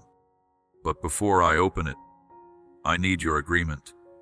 I want you to stop being sad about closed doors and start waiting for me to help you through unexpected ones. I want you to agree with that. Just because it didn't go your way doesn't mean it went wrong. My mind is more advanced, and my imagination is boundless. What I am about to show you will demonstrate why I refuse to let you settle for anything less than what I sacrificed everything to provide. So let's move past what went away. Let go of the fear of being turned down again, because where I'm taking you, you won't have to fight to get in. I'm handing you the keys and getting ready. What I am about to reveal will explain why I said, no, not there. Allowing you to fully embrace, right here. There were days when nothing made sense. You hit walls that seemed to come out of nowhere, making you doubt everything you once knew. And in your confusion, you started to wonder if I had stepped back, if I had stopped leading, talking, and caring. But let me set the record straight right now. I have never left you.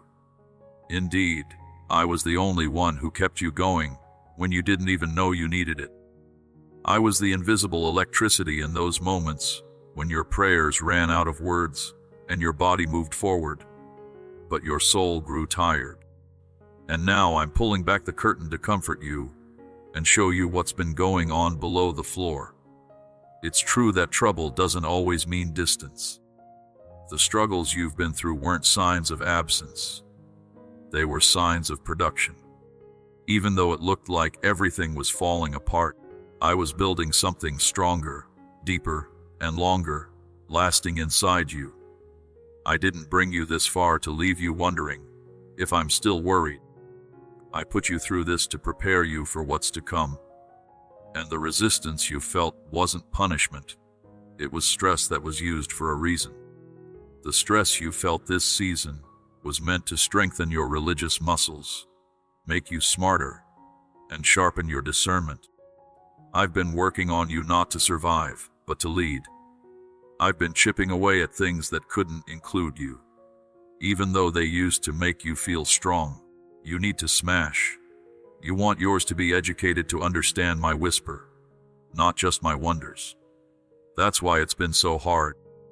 I've been taking away what couldn't include you, even though it used to make you feel strong, self-reliant, Reliance has been coming off as I teach you to rest in an energy that is not your own. You have not been failing, you have been forming. And what you are forming is more than just resilience, it is a revelation. Soon you may see the wisdom in every delay and the mercy in every detour. You will realize that the moments you thought were wasted were actually sacred pivots, meant to align you with something better than your plans. It's not always chaos, sometimes it's craftsmanship. You're not drifting, you're being guided.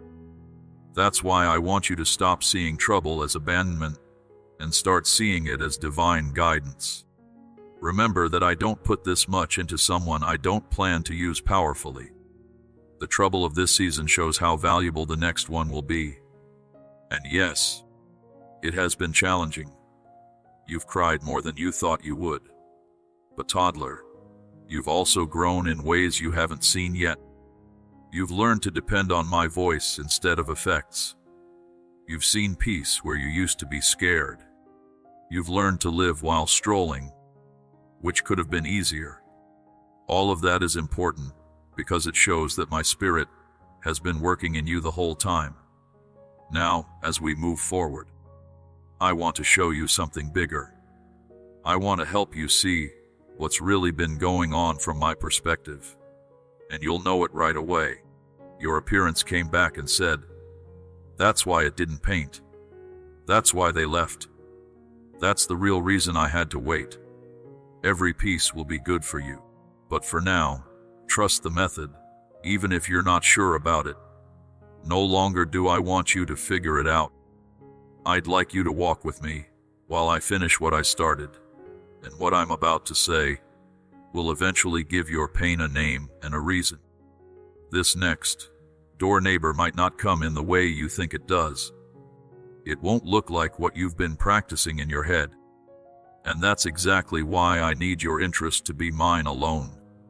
You were hoping that the solution would look like something you've seen before, something you could count on, and something that fits your mental picture of moving forward.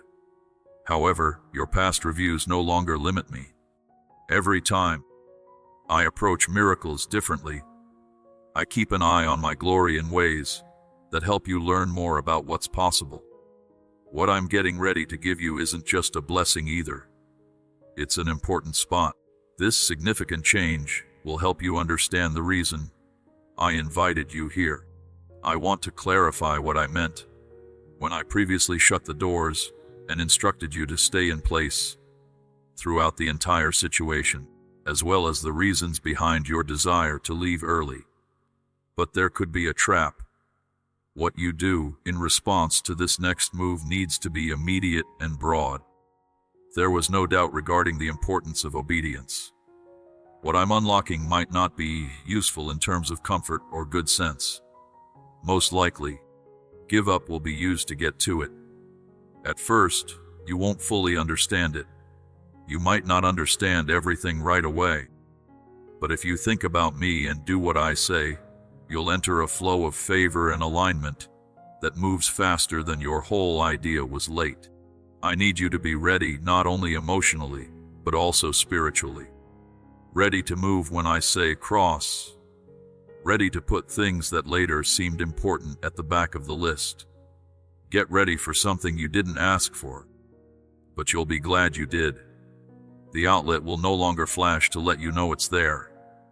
It will appear normal to most people, but those who appreciate art will find it clear. It will look like an invitation that other people will miss. Strange things may appear deceptively simple or unbelievable, but that's how I paint. When I write, I look for the amazing in the ordinary and the divine in the strange. You may want to look into it, or even impeach the president. Could this really be it?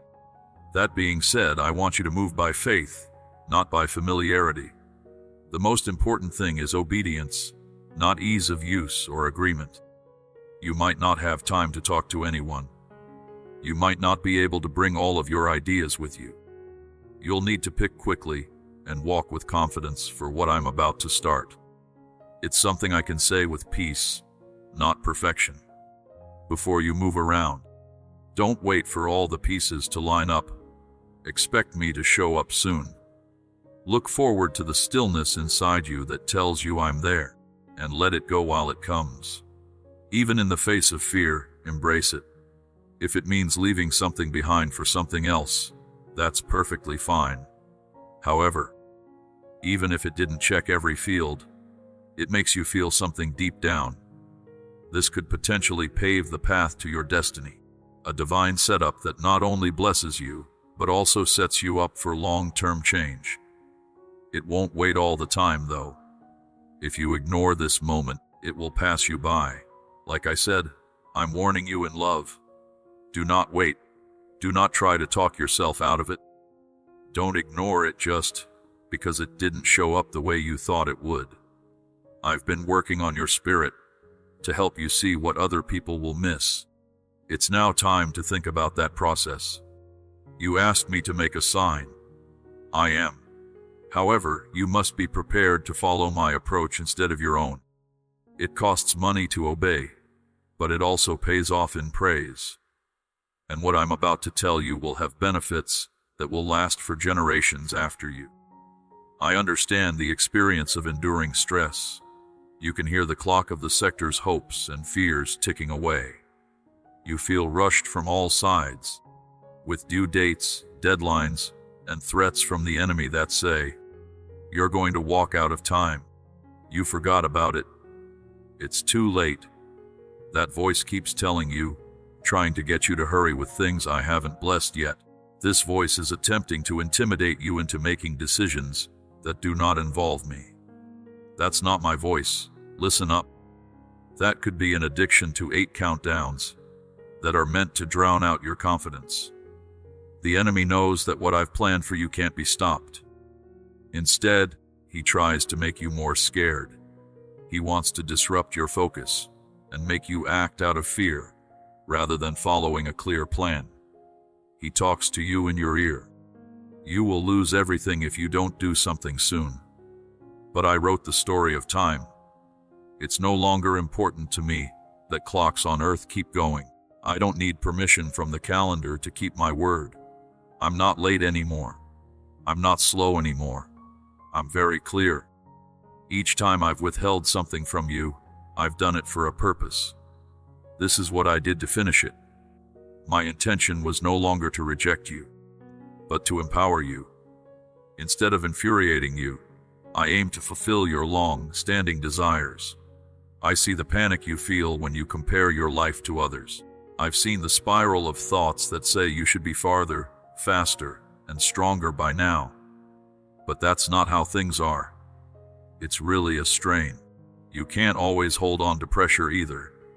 I decide when to do things. It doesn't give in to fear. It doesn't speed up for reputation. The story starts when everything is ready, including your heart. Here's what I want you to do. Stop making noise. Lessen your stress and focus on what I've been telling you in the background of the chaos. One reason you've been feeling torn is that you can hear 2 different voices. If there is a lot of confusion, readability can't settle down. But if you'll just let me have your attention for a moment, I'll tell you what's really going on. I'll show you how my timing has always been right. That date didn't happen when you wanted it to. There could be a reason. A process that hasn't worked out yet. I have a full picture. I am reiterating what you will regret later. Everyone says that the door you want to force open must be opened right now or never. Child, they have no idea what I'm up to. They might not be writing your story anymore. I am. I'm also not pushed by the same sense of urgency that wants to steal your peace. You are no longer behind. You have fulfilled your obligations. You are no longer forgotten. You are in sync with what heaven wants. Heaven also doesn't freak out. You should no longer live by the enemy's timer, but by mine. The enemy wants to rush you into something dangerous so that he can make fun of you later. But I'm going to save you from that trap. You are being brought back into rhythm, in divine cadence. Because if you go at my speed, you might not just get there, You might get there organized. And everything I've saved will come to you at the right time, in the right season, and without any pain. Take a deep breath. Still, stay alive long enough to pay attention again. Not what other people are shouting, but what I am saying. You don't have to be in a hurry either. I'm not in one either. The next action I will take is intended to bring peace, which may not require any panic. To leave no room for doubt, easily obtained or quickly produced proof is needed. What happened to you didn't change you, it taught you. It teased you in ways that no comfortable moment could ever want to. I also want you to understand that I'm not just fixing what was broken. I'm up to something much bigger. I'm giving you the tools, wisdom, insight, and spiritual depth that you could not have gained any other way. That's not all there is to this. It's very much ready, because the place I'm sending you next needs more than just healing. Someone who has weathered a storm and emerged stronger, not weaker, is the ideal leader for people. You're ready now, but not with guns of flesh. Instead, you have knowledge that has weight, is easy to understand, and isn't based on religion. You don't know it, but everything you've done has carved something permanent into you. The sleepless nights, the internal conflicts, the things you chose not to share with others, and the classrooms that served as your homes have all left a lasting impact on you. And I was the teacher. Not from afar, but talented. It seemed as though I was constantly offering you advice, even during moments of silence. This guidance continued even in the face of pain. Therefore, as I begin to mend the damage, I am not returning you to your previous state. I'm letting you go as a person who is more whole, more aware, and a lot more dangerous to the power of darkness than you've ever been. Because you no longer only preach religion, you add a perspective. It's revealed in you. You understand things from a different perspective. Thoughts come to you more quickly. You can spot lies more quickly. You can feel my spirit moving, and you also know why it doesn't. In fact, it is expertise. It costs something to arrive here, but it's now yours. I'm going to use it. You'll walk into a room and know things that no one else does. You can hear what's not being said. You'll see patterns that other people miss. That is no longer crazy. That's how I see things now that I've been in dark places. Not only are you healed, but you are more than that. If you want to be a vessel of wisdom, an anchor in places where other people float. On top of that, I'm putting you in situations where your skills will be useful. You are about to speak in situations that need you to be factual, clear, and brave. And you will do it now. Not out of pride, but because you want to have fun.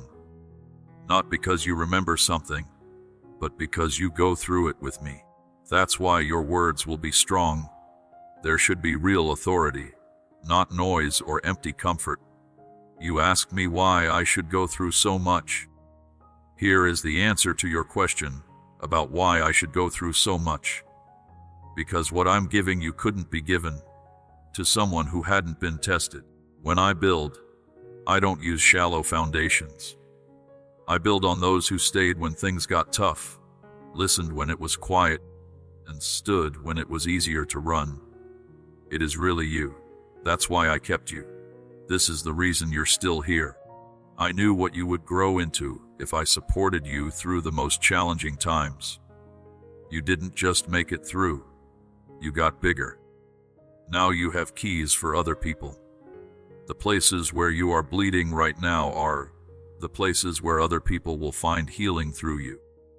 You'll speak their language not because you studied it, but because you live it.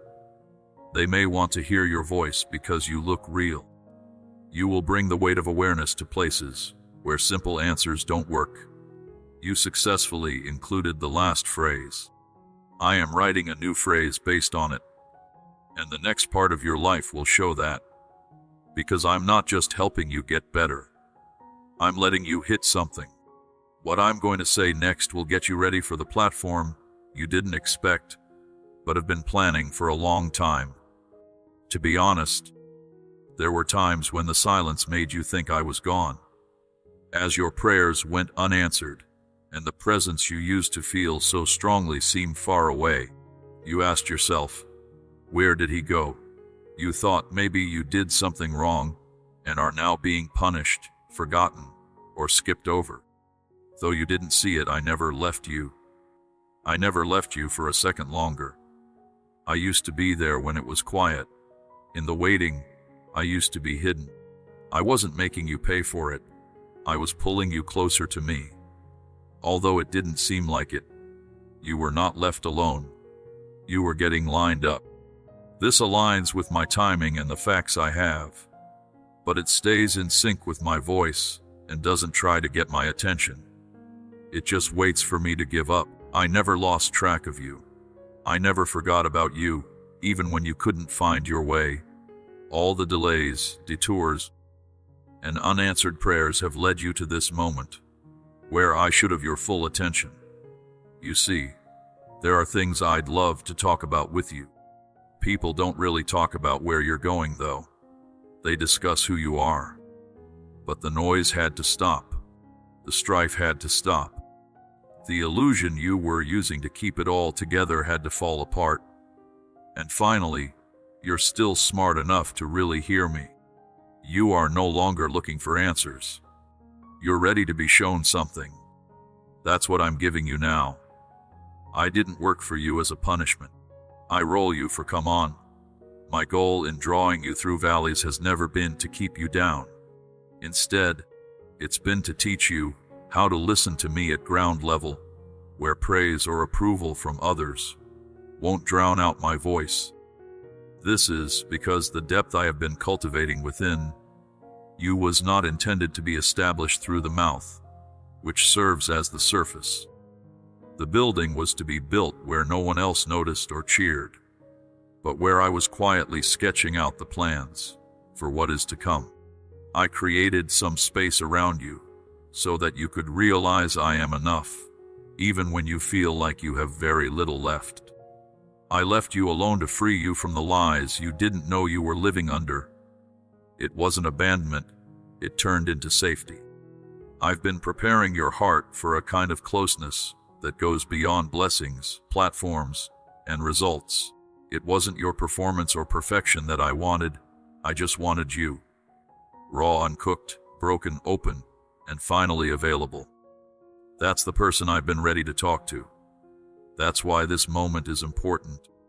This is because you are now prepared to understand what you were previously unable to grasp. You're not listening to me with worry, joy, or a sense of urgency in your mind. You can hear me through give up. And in this nation that has given up, I will show you things I had to keep from you until now. Not because I was mean, but because I'm smart.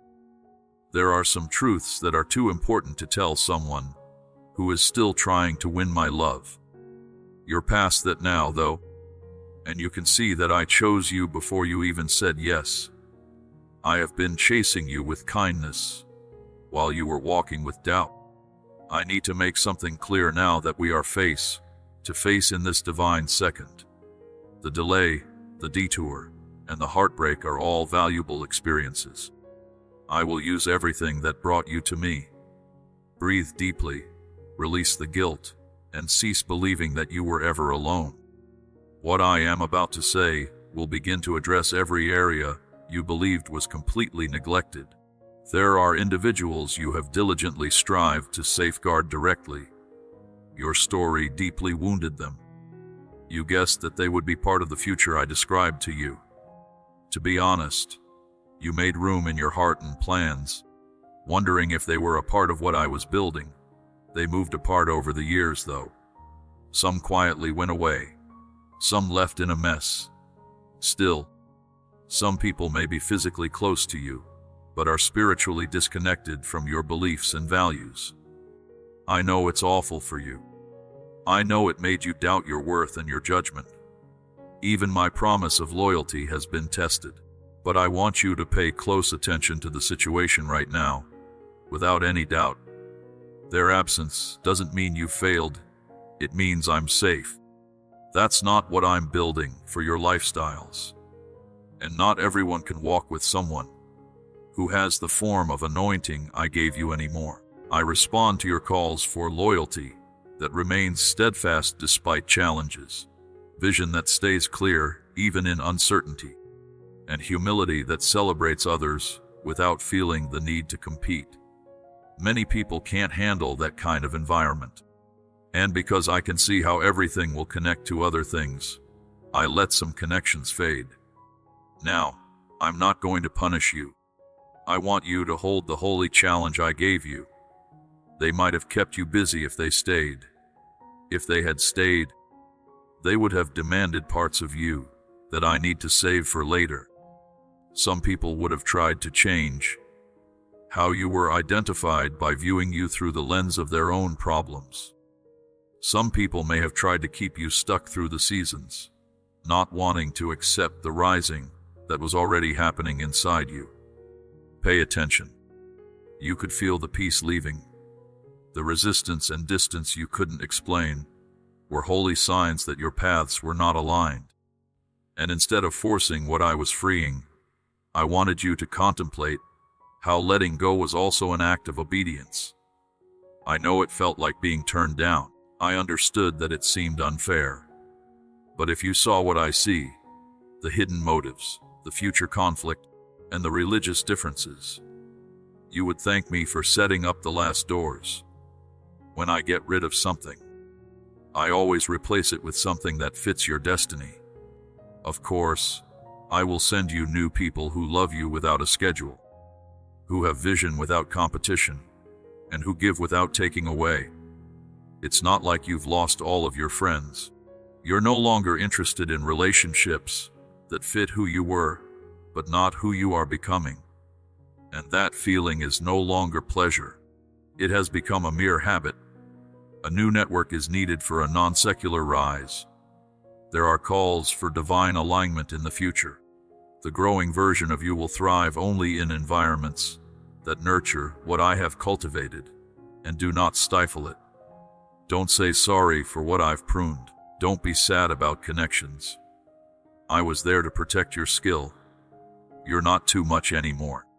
You were really stuck and couldn't keep up with how much I was adding. Allow me to fill in the blanks. Bring you around people who can see the real you, the one I see when I study you. People are going to talk about life, not jealousy. Who will stand by your side during challenging times, refusing to flee when the wind intensifies. They're coming. First, though, I had to clear the space. First, I had to gently take away what you were holding onto so I could place what will truly support you. I know it hurt, but it was necessary. You can quickly look back and understand why I had to be so firm. You might notice how light it is to move forward without the weight of relationships on your shoulders. I never told you to hold out that far. Don't fight the release, then. What's coming is extra. What I will show you will heal the part of you that thought you were alone and unlovable. Because the truth you've been mourning could not be further from it. Things that made you feel like they were taken away too quickly. Opportunities vanished without warning. Relationships ended abruptly. Doors that looked really big opened, but then they shut quickly and without warning. I know how painful it is for you to think about what might have been. You persistently pose questions as if they were echoes. What if I worked harder? Turn that into my best risk. What kind of God would let it get away from me like that? You've cried about it, thought about it, and tried to put it back together in your mind. But I need you to stop for a moment so I can talk about the truth. It's been too loud to hear your grief. You will never completely lose anything you gave me. Nothing you found in my arms was thrown away. Plant was used instead. Furthermore, seeds don't look like harvest once they're in the ground. Their looks were buried. But I am the God who makes what seems finished bigger. I'm the one who can save what your idea turned into. What you started, what you imagined, isn't gone. you'll never see it again. It's growing slowly but surely, and you can't see it. However, there is a purpose to it at this moment. You feel like you're farther away from it than ever, but you're actually closer than you've ever been. Because I will always remember what you did for me to keep my faith. I saw the battle that no one saw. It was difficult for me to see how tight your grip got. I noticed that you walked a long way away from where your fleck wanted to hang. And your obedience moved me more than you know. You didn't just lose a baby, you planted seeds. And you might find joy in the growth that came from your tears. However, what lies ahead may not simply be a return to what you once possessed. You were thinking of giving me something, but your present is more than that. I'm not giving you the return model that is the same. I'm giving you something delicate, quick, and more in line with the goal I've had for your life from the beginning. That idea of dating you turned out to be your only chance at love. I was given one that was made to honor me, care for your heart, and feed your soul. You no longer have that dream. I've kept it safe until the right time, when it won't be a weight but a weapon in your hand. That chance went away just as you were getting ready. That's because I'm making one that fits your personality. It's not just your goal, but here's what I need from you right now. I agree. This is not a passive thought, but a living thought that says, even if I don't see it coming together, I still know he is running. You can't walk into more blessings if you think about not having them. It's not possible to spread fear in a place where crops are being grown. I'm going to do something so new, important, and specifically made for you, that if you don't clear your mind of the sadness, you will leave it there when it comes.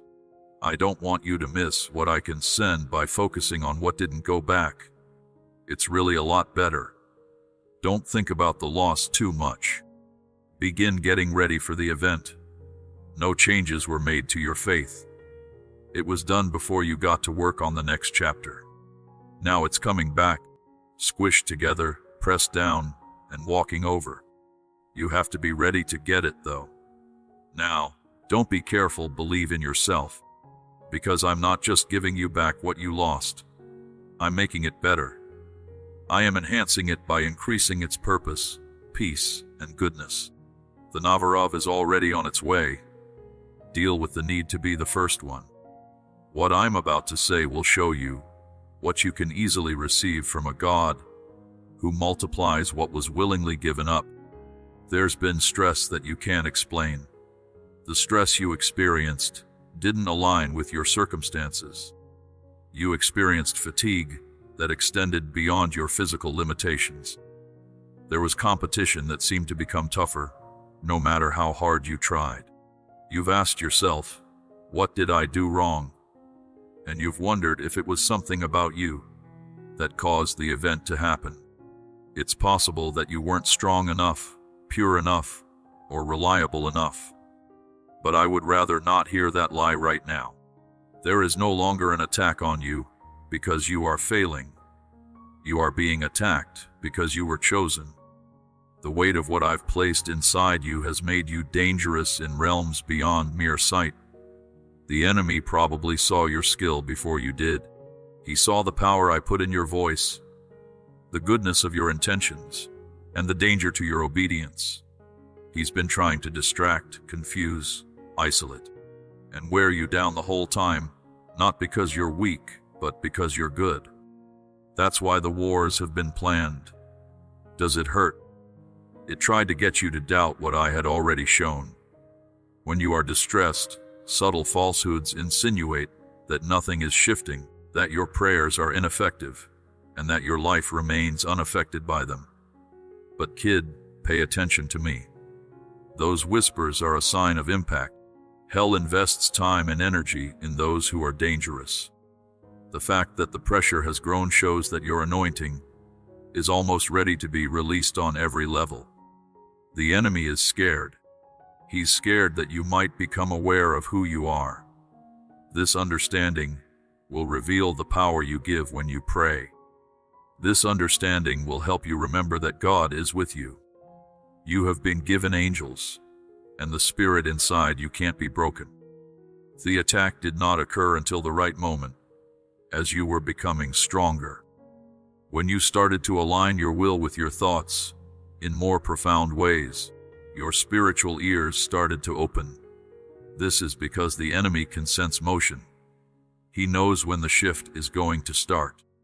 He tries to pull you out of alignment by distracting you, discouraging you, and even lying to you. But here's what he didn't expect: your persistence. Your refusal to give up, even when the answers didn't come quickly. Your devotion to worship, even when your heart broke. And your willingness to believe what was inside me, even when everything else around you didn't make sense. That kind of faith is detrimental. Now I'm not just stepping in to protect you.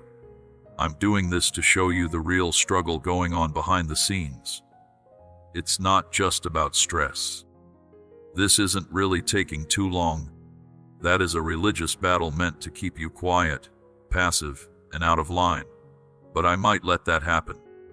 I'm telling you about the supply, so that you can accurately withstand it. I'm giving you wisdom so you can take charge of what's almost urgently against you. Not fear, but hearth is what I'm giving you. Heartfelt in your praise. Fire to honor you. Have faith in your ability to read. Knowing what truly opposes you allows you to anticipate what awaits you on the other side of the conflict. There will be a release soon. The problem you've been carrying around in seed form will be spiritually unlocked. That idea, that call, and that challenge are no longer flukes. It's true, and it's dangerous in the darkness. That's the real reason for all the stress. But I'm taking off the veil now. Let me show you what's really at stake. That way, you stop using the back and start standing tall. You're not crazy anymore. You're not making things up anymore. You're under the hearth because you bring something holy. But you don't have any weapons. You have my message, my voice, and my power. And that's more than enough. For the next season, you need to be a model of yourself who doesn't feel bad about how much energy they have. Kid, take a deep breath. Align your imagination and your future. Next, I'll show you the conflict source and how to win it. There have been many options available to you, opportunities that look good from the outside. Some people even feel like they should say prayers. They showed up just when you thought you were ready to take a big step forward. But pay close attention. It's not always true that shiny things are gold. And now I don't open every door by hand. I'm stepping in now because I see what you can do. I can see through the smooth surface. I see the reasons you can't see. I can see the deal that's been made. I can see the non-secular fee tucked away in comfort. And because I love you too much to let you accept fake benefits, I'm getting rid of things that were never meant to stay. You might feel worn out. You may feel disappointed when something you were excited about falls apart or is taken away. But I want you to understand that what I'm doing is not sabotage. It's the way out. Your spirit, your mind, and your future are safe with me. There are subtle traps in a lot of the things around you. Things that appear to be ordinary distractions can actually be subtle traps. Some distractions may appear to be aligned with your goals, but are actually misleading. People who seem helpful, on the other hand, are secretly jealous. Motives that look like purpose, but are really just about being fulfilled. I won't let the wrong things follow you into your next stage, because you've grown and are becoming more sensitive to my voice. It's not a punishment. That is cutting back. Branches that don't bear fruit are being cut off, even though they used to feel like safe places. I'm cutting you off from opportunities that could have made you leave the job. You hadn't seen it yet, but if they had stayed, your focus would have wandered. Your passion might have faded, and your ability to discern might have gotten worse. I know how difficult it is to let go of things you thought I gave you. But every once in a while, I let something come back into your life, just long enough to teach you the difference between a short-term test and a long-term treasure.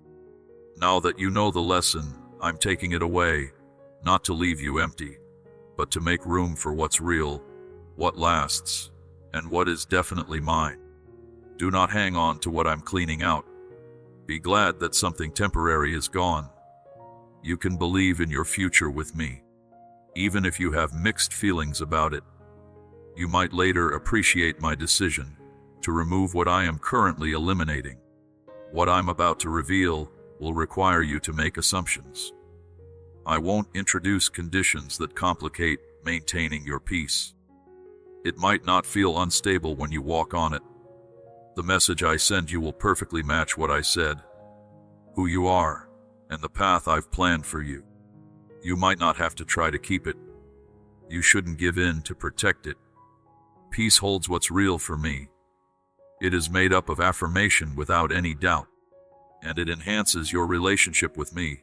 You become less reliant on others. Don't freak out when things start to change.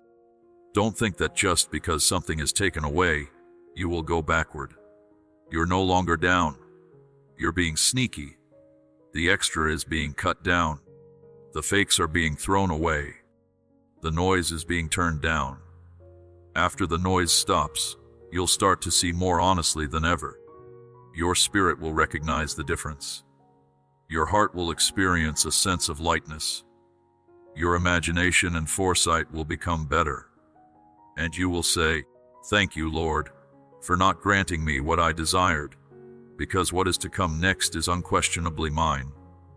It'll bring my signature. It'll prove my love. And it'll make sense why I had to step in and take away what was only meant to be temporary." What I'm about to say will start to get you ready for the pure, unstoppable flow of purpose I'm about to release. I know it's been hard not to take this season personally.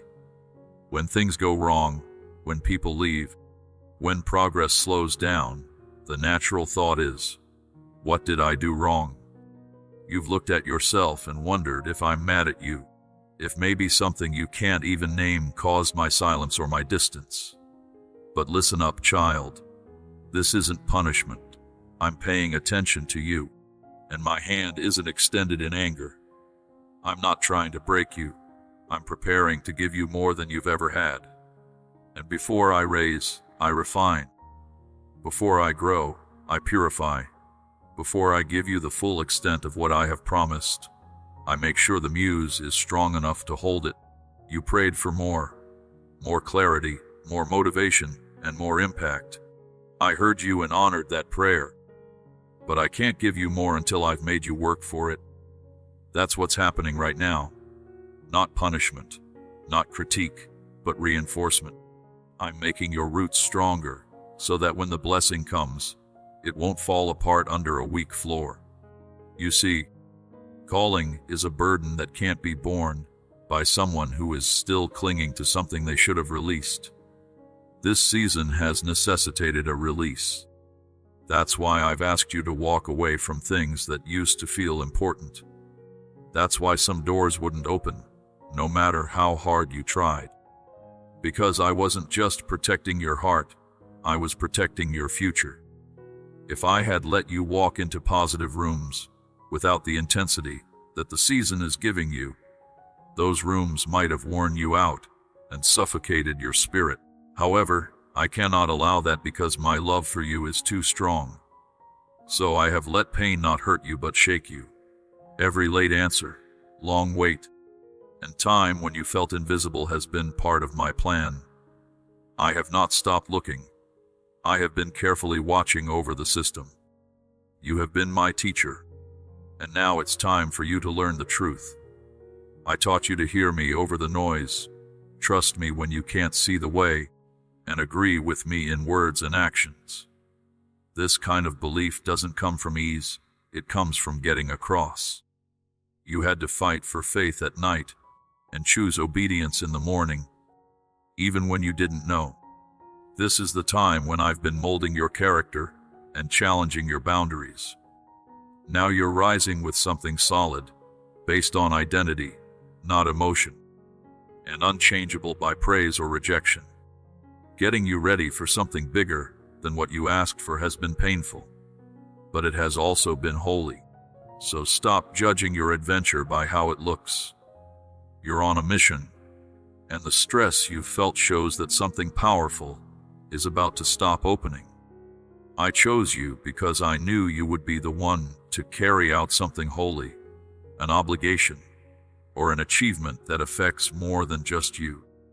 I wouldn't have picked you if I didn't already see you as the right person to do it. So breathe, child. You're not in a holding cell. You're in a holy procedure. I haven't forgotten what I promised. I'm just getting you ready to take it without compromising, right away, without falling. What I'm about to do will show that the wilderness wasn't a deterrent. It was a blueprint. And when you look at your lower back, you know it wasn't a punishment. It's a promotion in disguise. There is a window that allows you to feel normal in nature, yet it is burdened with an enduring weight. The next 24 hours aren't just about getting things done or making decisions that seem small. They're also about getting things in order, settling down, and stepping into something that's been there waiting for your spirit to be ready to receive it. You've been experiencing a shift that you've been unable to pinpoint. It felt like someone was pushing on your heart, urging you to pay attention. And there was a sense of urgency that didn't have a name, but it was real. My spirit is telling you that something big is about to happen, and your next move will either speed it up or delay it. I need your full attention, not frantic energy or spiritual routine, but pure, undistracted interest. Because I'm giving you specific instructions. Readability seeds are being dropped into your spirit, and you can hear them if you slow down and listen. Don't let the noise of these days block out the whispers of destiny. This next phase doesn't need you to be busy. It needs you to be sensitive. I'm no longer asking you to figure everything out. Please make room for me to speak uninterrupted. I'm going to bring to your attention something you've been missing. I'm going to give you a name, an action, or a course that may not make sense to you on a rational level, but will stir something deep inside you. And when it comes, don't question it, don't think too much about it, and don't wait for 10 confirmations. At this moment, your prompt cooperation is required. You prayed for me to act, and I am ready. But I want your help, no doubt. I need you to say yes before I even finish speaking. A divine sequence is being set in motion, and I'm not just giving you a step forward. I'm teaching you how to walk in divine rhythm, and divine rhythm usually starts with giving up. Yes, but not the passive kind. The active, wholehearted kind that says, whatever you ask, I'll do it, because that's bigger than you. Your obedience today is paving the way for miracles tomorrow, not just for you, but also for those connected to your challenge. The people you're called to reach, guide, and bless are waiting for you for sure. There are also traps set along this 24-hour stretch. I am drawn to subtle distractions that are intended to be experienced immediately, such as conversations that deplete your energy and decisions that seem rational, yet they leave me feeling overwhelmed. I'm warning you ahead of time that not everything that asks for your time is worth it. I'm giving you discernment so that you know what to respond to and what to avoid. Let peace be your guide. If it doesn't carry my presence, don't interact. It's not always about fear. Sometimes it's about guidance.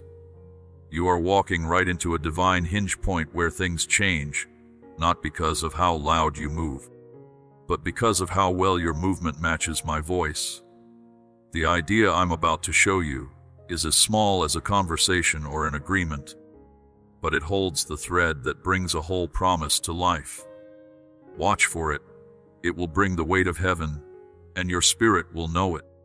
You want to know when it will happen? I'm telling you, it starts now, but not all at once. It starts with thought, followed by obedience, and then release. I can act quickly, but I'm counting on your willingness to follow through, not your ability to understand. To pause, resent.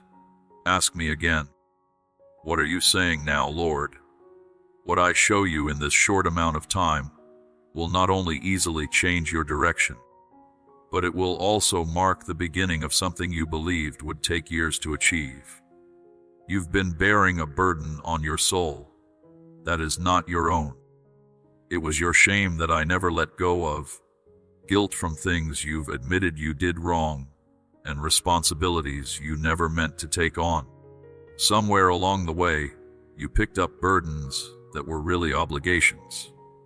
You took responsibility for things that weren't your fault. You internalized other people's pain, reactions, and rejection and made it about your worth.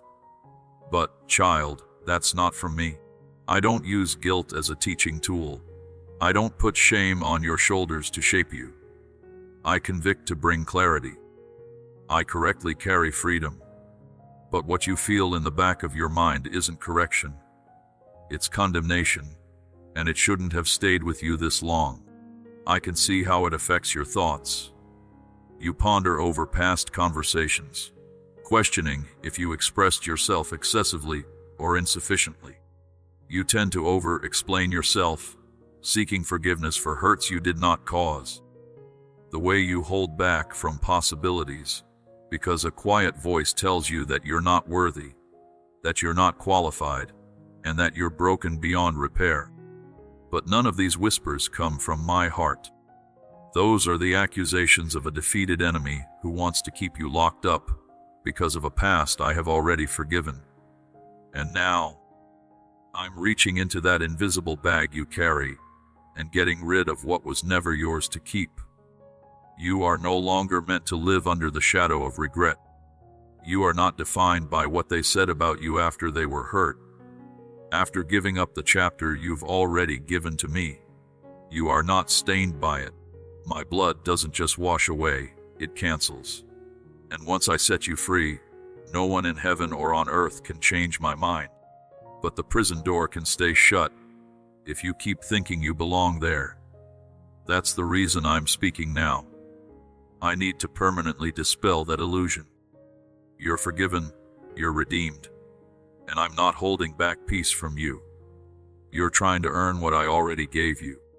Let me break that cycle of spiritual debt you've been stuck in. You don't have to work your way back into my grace. You would rather not keep saying sorry for a wound I've already healed. You would rather not do penance through performance in the hopes that one day you'll feel better. I don't paint in transactions. I paint in transformation. And now I'd like to invite you to step out of the fog of false guilt and into the light of fact, my fact. The truth is that you aren't too far gone. You aren't a burden. You aren't a disappointment. Every step of your journey, even the ones you wish you could erase, contributes to a story that brings me glory. You are not your worst moment. You are not the choice you made when you were confused. You are not the version of yourself that other people won't forgive. You're mine. I call you easy. I call you restored, and I'm replacing the accusatory music in your head with a melody of grace. I'm speaking peace into the spaces where the peg used to live, and I'm drowning out the sound of your mistakes with a louder voice of mercy. And from now on, I want you to walk differently. I want you to stand taller, not with pride but with freedom. I've gifted you artwork that yearns for a heart free from shame, so surrender it to me now. Even the guilt you've buried so deeply that you barely acknowledge it exists. Don't give it to me piece by piece. I will bring it all and crush it. And I can fill the empty area it leaves with the kind of confidence that only heaven can provide. What I show you next will not only absolve you, but also remind you of your lost power. There's been a quiet pain in you. An invisible arm like this kept you from speaking the way you were meant to. You've learned to keep quiet because worry, not lack of self-belief, wrapped itself around your beliefs. You shut down your thoughts, not because they weren't true, but because you were hurt by others' reactions to your ambition. You told yourself that maybe your voice does more harm than advantageous, so silence became your defense. But I never meant for you to go away. I didn't let the fire in your bones burn, which is a good way to keep it buried under politeness and fear of being rejected. I gave you a voice for a reason, and I'm calling it back to life right now. The enemy has worked hard to silence you, because your voice is a weapon. He knows that when you talk about what I've found inside you, strongholds start to fall. He knows that when you share your story, someone else will acquire the strength to keep going. That's why your fights haven't just been about what you do, but also about shutting down who you are. Every time someone misunderstood your heart and ignored your words, you became less willing to share. But I saw every time you chose to pull away. I saw you whisper truths in private that were meant to reverberate through rooms. I heard the times you said nothing when your spirit was screaming to say something. Now I say enough. No more silence where you were meant to be real. No more shrinking where you were meant to stand. Not only am I giving you the ability to talk again, but I'm also giving you the courage to talk without apologizing. I'm healing the wounds that anger and shame caused in your soul and breathing new life into the areas where your confidence was suffocated by shame. This feat is because the sector wants what I have placed inside you, not a version that is weakened by worry or a script that has been practiced for approval. You are no longer being asked to impress, you are being asked to have an impact. And impact doesn't come from volume, it comes from being real. You don't need to shout to be heard in heaven, or compete with louder voices to be chosen. All you need to do is speak when I inspire you and trust that my spirit will help you relax. To defend the shipping, I can give you the words and adjust the timing by hand. What subjects are those? You don't suppress the content I've placed in your voice, as someone is anticipating your willingness to speak. It will feel awkward at first, and you may stumble through your first few moments of bravery. But don't talk. When you speak the truth over silence, your authority grows. When you share what I whispered in the quiet, the enemy loses ground. You were meant to hold my drum, not convince everyone, and those who carry my spirit will know it. Your anointing, not your eloquence, will change them when you speak. I want you to become ready now, because I'm going to start putting you in rooms that need your voice, not your perfection, not your overall performance, but your presence rooted in me. You'll be asked to discuss things that are too heavy for someone like you, but you're not talking alone. I can stand behind every word I help you let go of. I can cover your voice with my electricity, and what you say in religion will leave a trail of healing, conviction, clarity, and recovery. This freedom is your permission to speak again, to stop apologizing for your fire, and to stop second guessing your perception. I gave it to you deliberately, for a reason. I'm not just returning your voice, I'm amplifying it. What I'm about to launch for you isn't just words, it's deliverance in disguise. What you discuss next will free someone who has been waiting in silence for too long. You can feel it already. The air around your life feels different. It's not just your imagination. It's not worry or restlessness.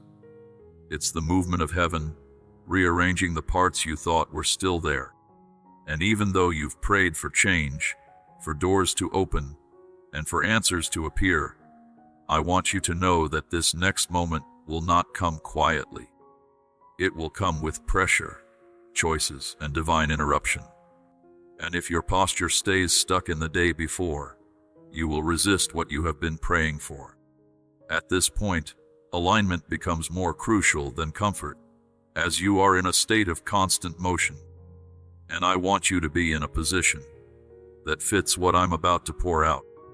There are things I'm about to say that will require you to let go of the rhythm you've grown used to. It's not because what you were doing was wrong, but because what's coming is heavier, faster, bigger, and more unique. You've grown in the field, which made me happy. But now I want you to get more agile. I want you to be able to respond quickly and flow with my spirit, even if I change the direction in the middle of a step. You are no longer in the season of slowly building foundations. You are now in the season of quick obedience and quick launch. Many people leave me out there, not because they don't love me, but because they're trying to keep up with a pace I've already outgrown. I'm doing something new, and if you keep looking at it through your old lens, you might miss why I lined it up in front of you. This new glide needs flexibility.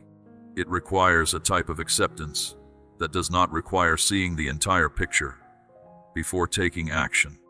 What I want you to pay attention to is not your fears or your actions, but my prompting. You will know when I want you to change direction.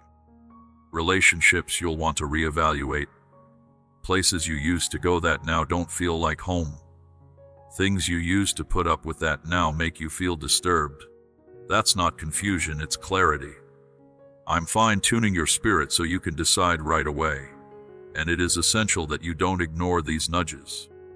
They might not be interruptions. They might be commands.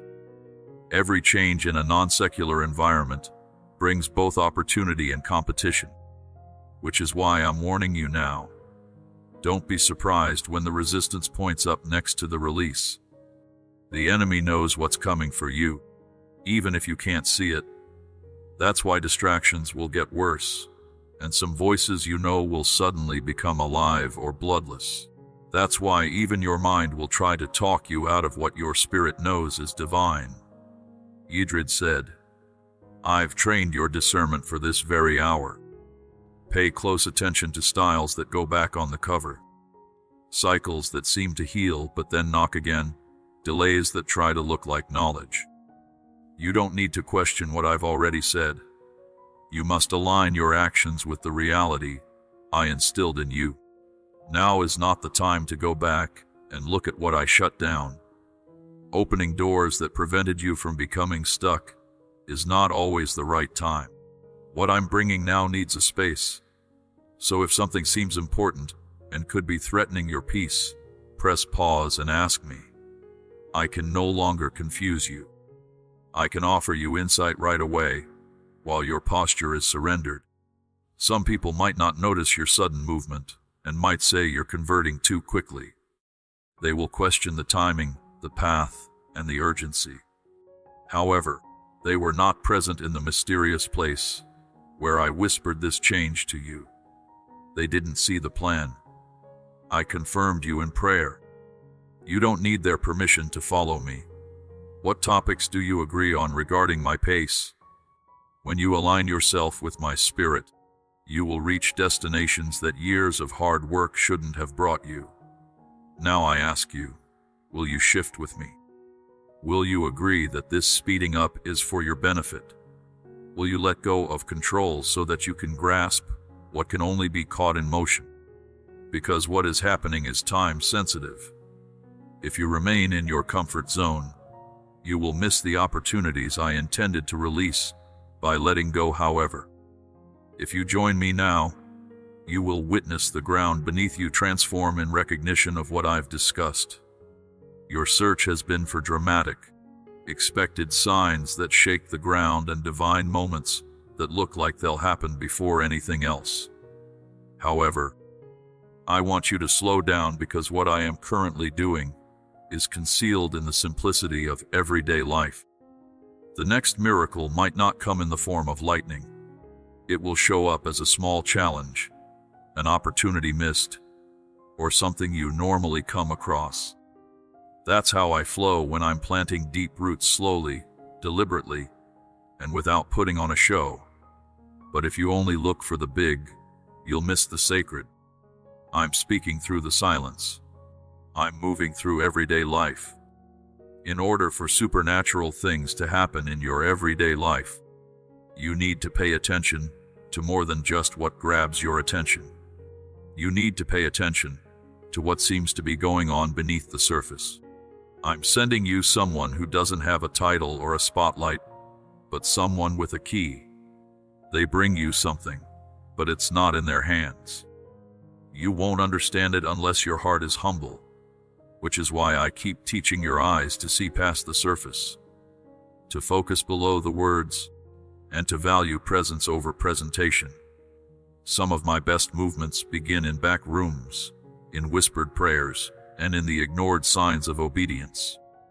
When I chose a manager, the group didn't see me. People didn't understand the Savior when he was dressed as a carpenter. Know that I am around even if you aren't interested. Often, my best paintings come from hidden places.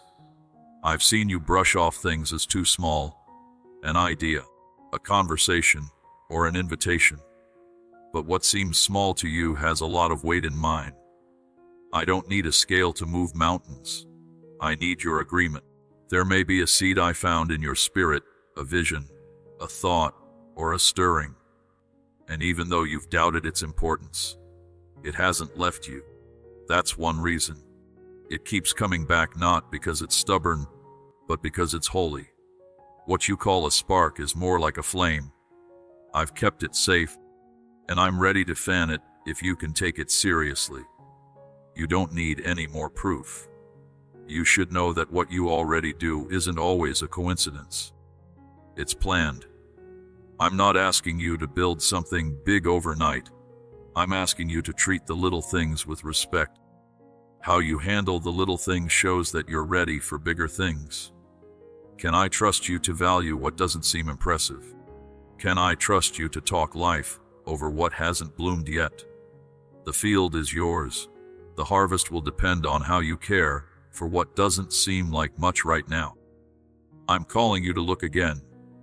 In the situation you describe, the thing that distracted you could be the very thing that leads you to your next step forward. The person you ignored could be your destiny connection, and the everyday thing you keep wishing away could be the training ground for your next mission. It's not about the size, it's about the source. When I breathe on something, no matter how small, it has eternal purpose. Think about the boy's lunch, 5 loaves and 2 fish. In his hands, it wasn't enough, but in my hands, it fed many. What makes the difference is not the amount, but the surrender. Will you give me what doesn't impress you? Will you stop comparing what I've given you to what others offer? You're not called to copy, you're called to cultivate. While I wait to see the harvest, I observe how you handle the hidden challenges. You keep asking, when will the big part come? However, I don't answer immediately. What have you done with the small problem I gave you before? That's where the change happens. Not while everyone else claps, but while you obey in silence. That's where the next bankruptcy starts to take shape. I promise you that nothing you've done in obedience, even if it seemed unseen, has been ignored in heaven. I saw it, I accept it, and I'm multiplying it in ways you can't help but believe. So take one more look. The answer you've been waiting for might already be in your hands. It just hasn't seemed big enough to see. You cried over doors that wouldn't open. You fought the silence, wondering if I heard you, if I cared, and if I had changed my mind about the promises I whispered to you. And while you were waiting, I worked, not just on the way ahead, but also on your strength, because what I have planned for you isn't always fragile, and neither can you be. I didn't put you off because you weren't worthy. I'm behind schedule because I was giving you what you need for the next load. It might have been overwhelming for you at first, but now you're overcoming it with resilience. Where there was anxiety before, you can now understand what used to confuse you. This isn't punishment, it's smoothing things out in the system. I understand the schedule you set for your thoughts. I saw your calendar, the age you wanted to reach positive milestones, and the months you counted on your fingers as if they could measure how intense my design was. but I'm not sure these days. I flow with fullness, and there were things in you that needed to grow up. It's not that you weren't correct, but rather that the beauty of what I'm doing requires foundation, not just outcomes. The world praises quick growth, but I value deep growth. I chose to expand your inner life before expanding your outer life to have an effect. Even though it may feel like a period of stillness, I assure you that I have been actively building while you have been waiting. You may now possess knowledge that defies haste. This kind of discernment can't be learned from books or quick fixes. You have learned to recognize my voice in the dark. You have learned to stay still when fear tries to take over. You have learned the language of stillness, the posture of surrender, and the rhythm of walking with me when the path didn't lead anywhere. These aren't small things. They may be the building blocks of the next level I'm taking you to. Without them, you would have mistaken noise for chance, flattery for preference, and movement for growth. But now it's better. I'm not just granting your wish, I'm doing it through a version of you that can handle it. And that's where the honor lies. I didn't let the burden waste you. I let it shape you. The delay made your reasons stronger. The delay showed how determined you were. It freed you from ties that didn't belong in this new space. You lost some relationships in the delay. You let go of old habits. You buried some things you thought you needed. And even though you cried over all of them, I want you to look back and see it. You have pop out lighter, fear joy, and more targeted, which is what I used to be after. Things will start to move, but not because you begged or pressured them to. It's time for my launch. The dam is breaking, doors are swinging, phone calls will start, and confirmations will line up. But this time, you won't rush to grab it. You will walk in peace, make decisions from abundance instead of desperation. And know it's me, because I'm not just giving you the answer. I'm making you the kind of person who knows what to do with it when it comes. I want you to be ready and anchored, not scared or beaten. Do not let the speed at which things are spreading make you forget how much you have grown. The world will see your rise, but I see your roots. I saw the days of tears, silence, obedience, and growth that you hid from others. I saw it all, and I have written it into the praise that is coming. You won't just walk through one open door. You'll step right into a divine sequence timed with precision, orchestrated by heaven's hand and wrapped in glory. And when it comes, you'll know why I waited. I love you too much to rush you into something I've asked you to control. You've asked me over and over, why did that happen? Why did you fail to stop it? Why wasn't I warned? Your mind has been searching for logic, patterns, and understanding that can calm your heart.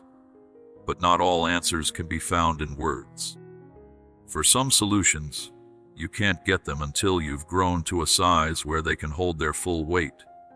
For example, there were times when I intentionally restricted your lower back movement. Why not? This was not to keep you in the dark, but to ensure your progress in the light. You might have tried to avoid the process if I had told you everything at once.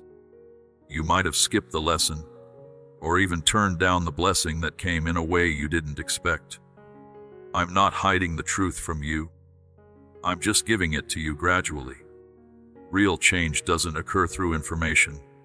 It occurs when you journey through the unknown with me. I know how awkward it makes you feel. I know you need clarity, warranty, and foresight. But I also know that clarity can become a crutch if it replaces trust. You requested clear instructions, yet I provided you with daily sustenance. You wanted the whole RO map, but I gave you a lamp for your feet. It's not withholding, it's protection.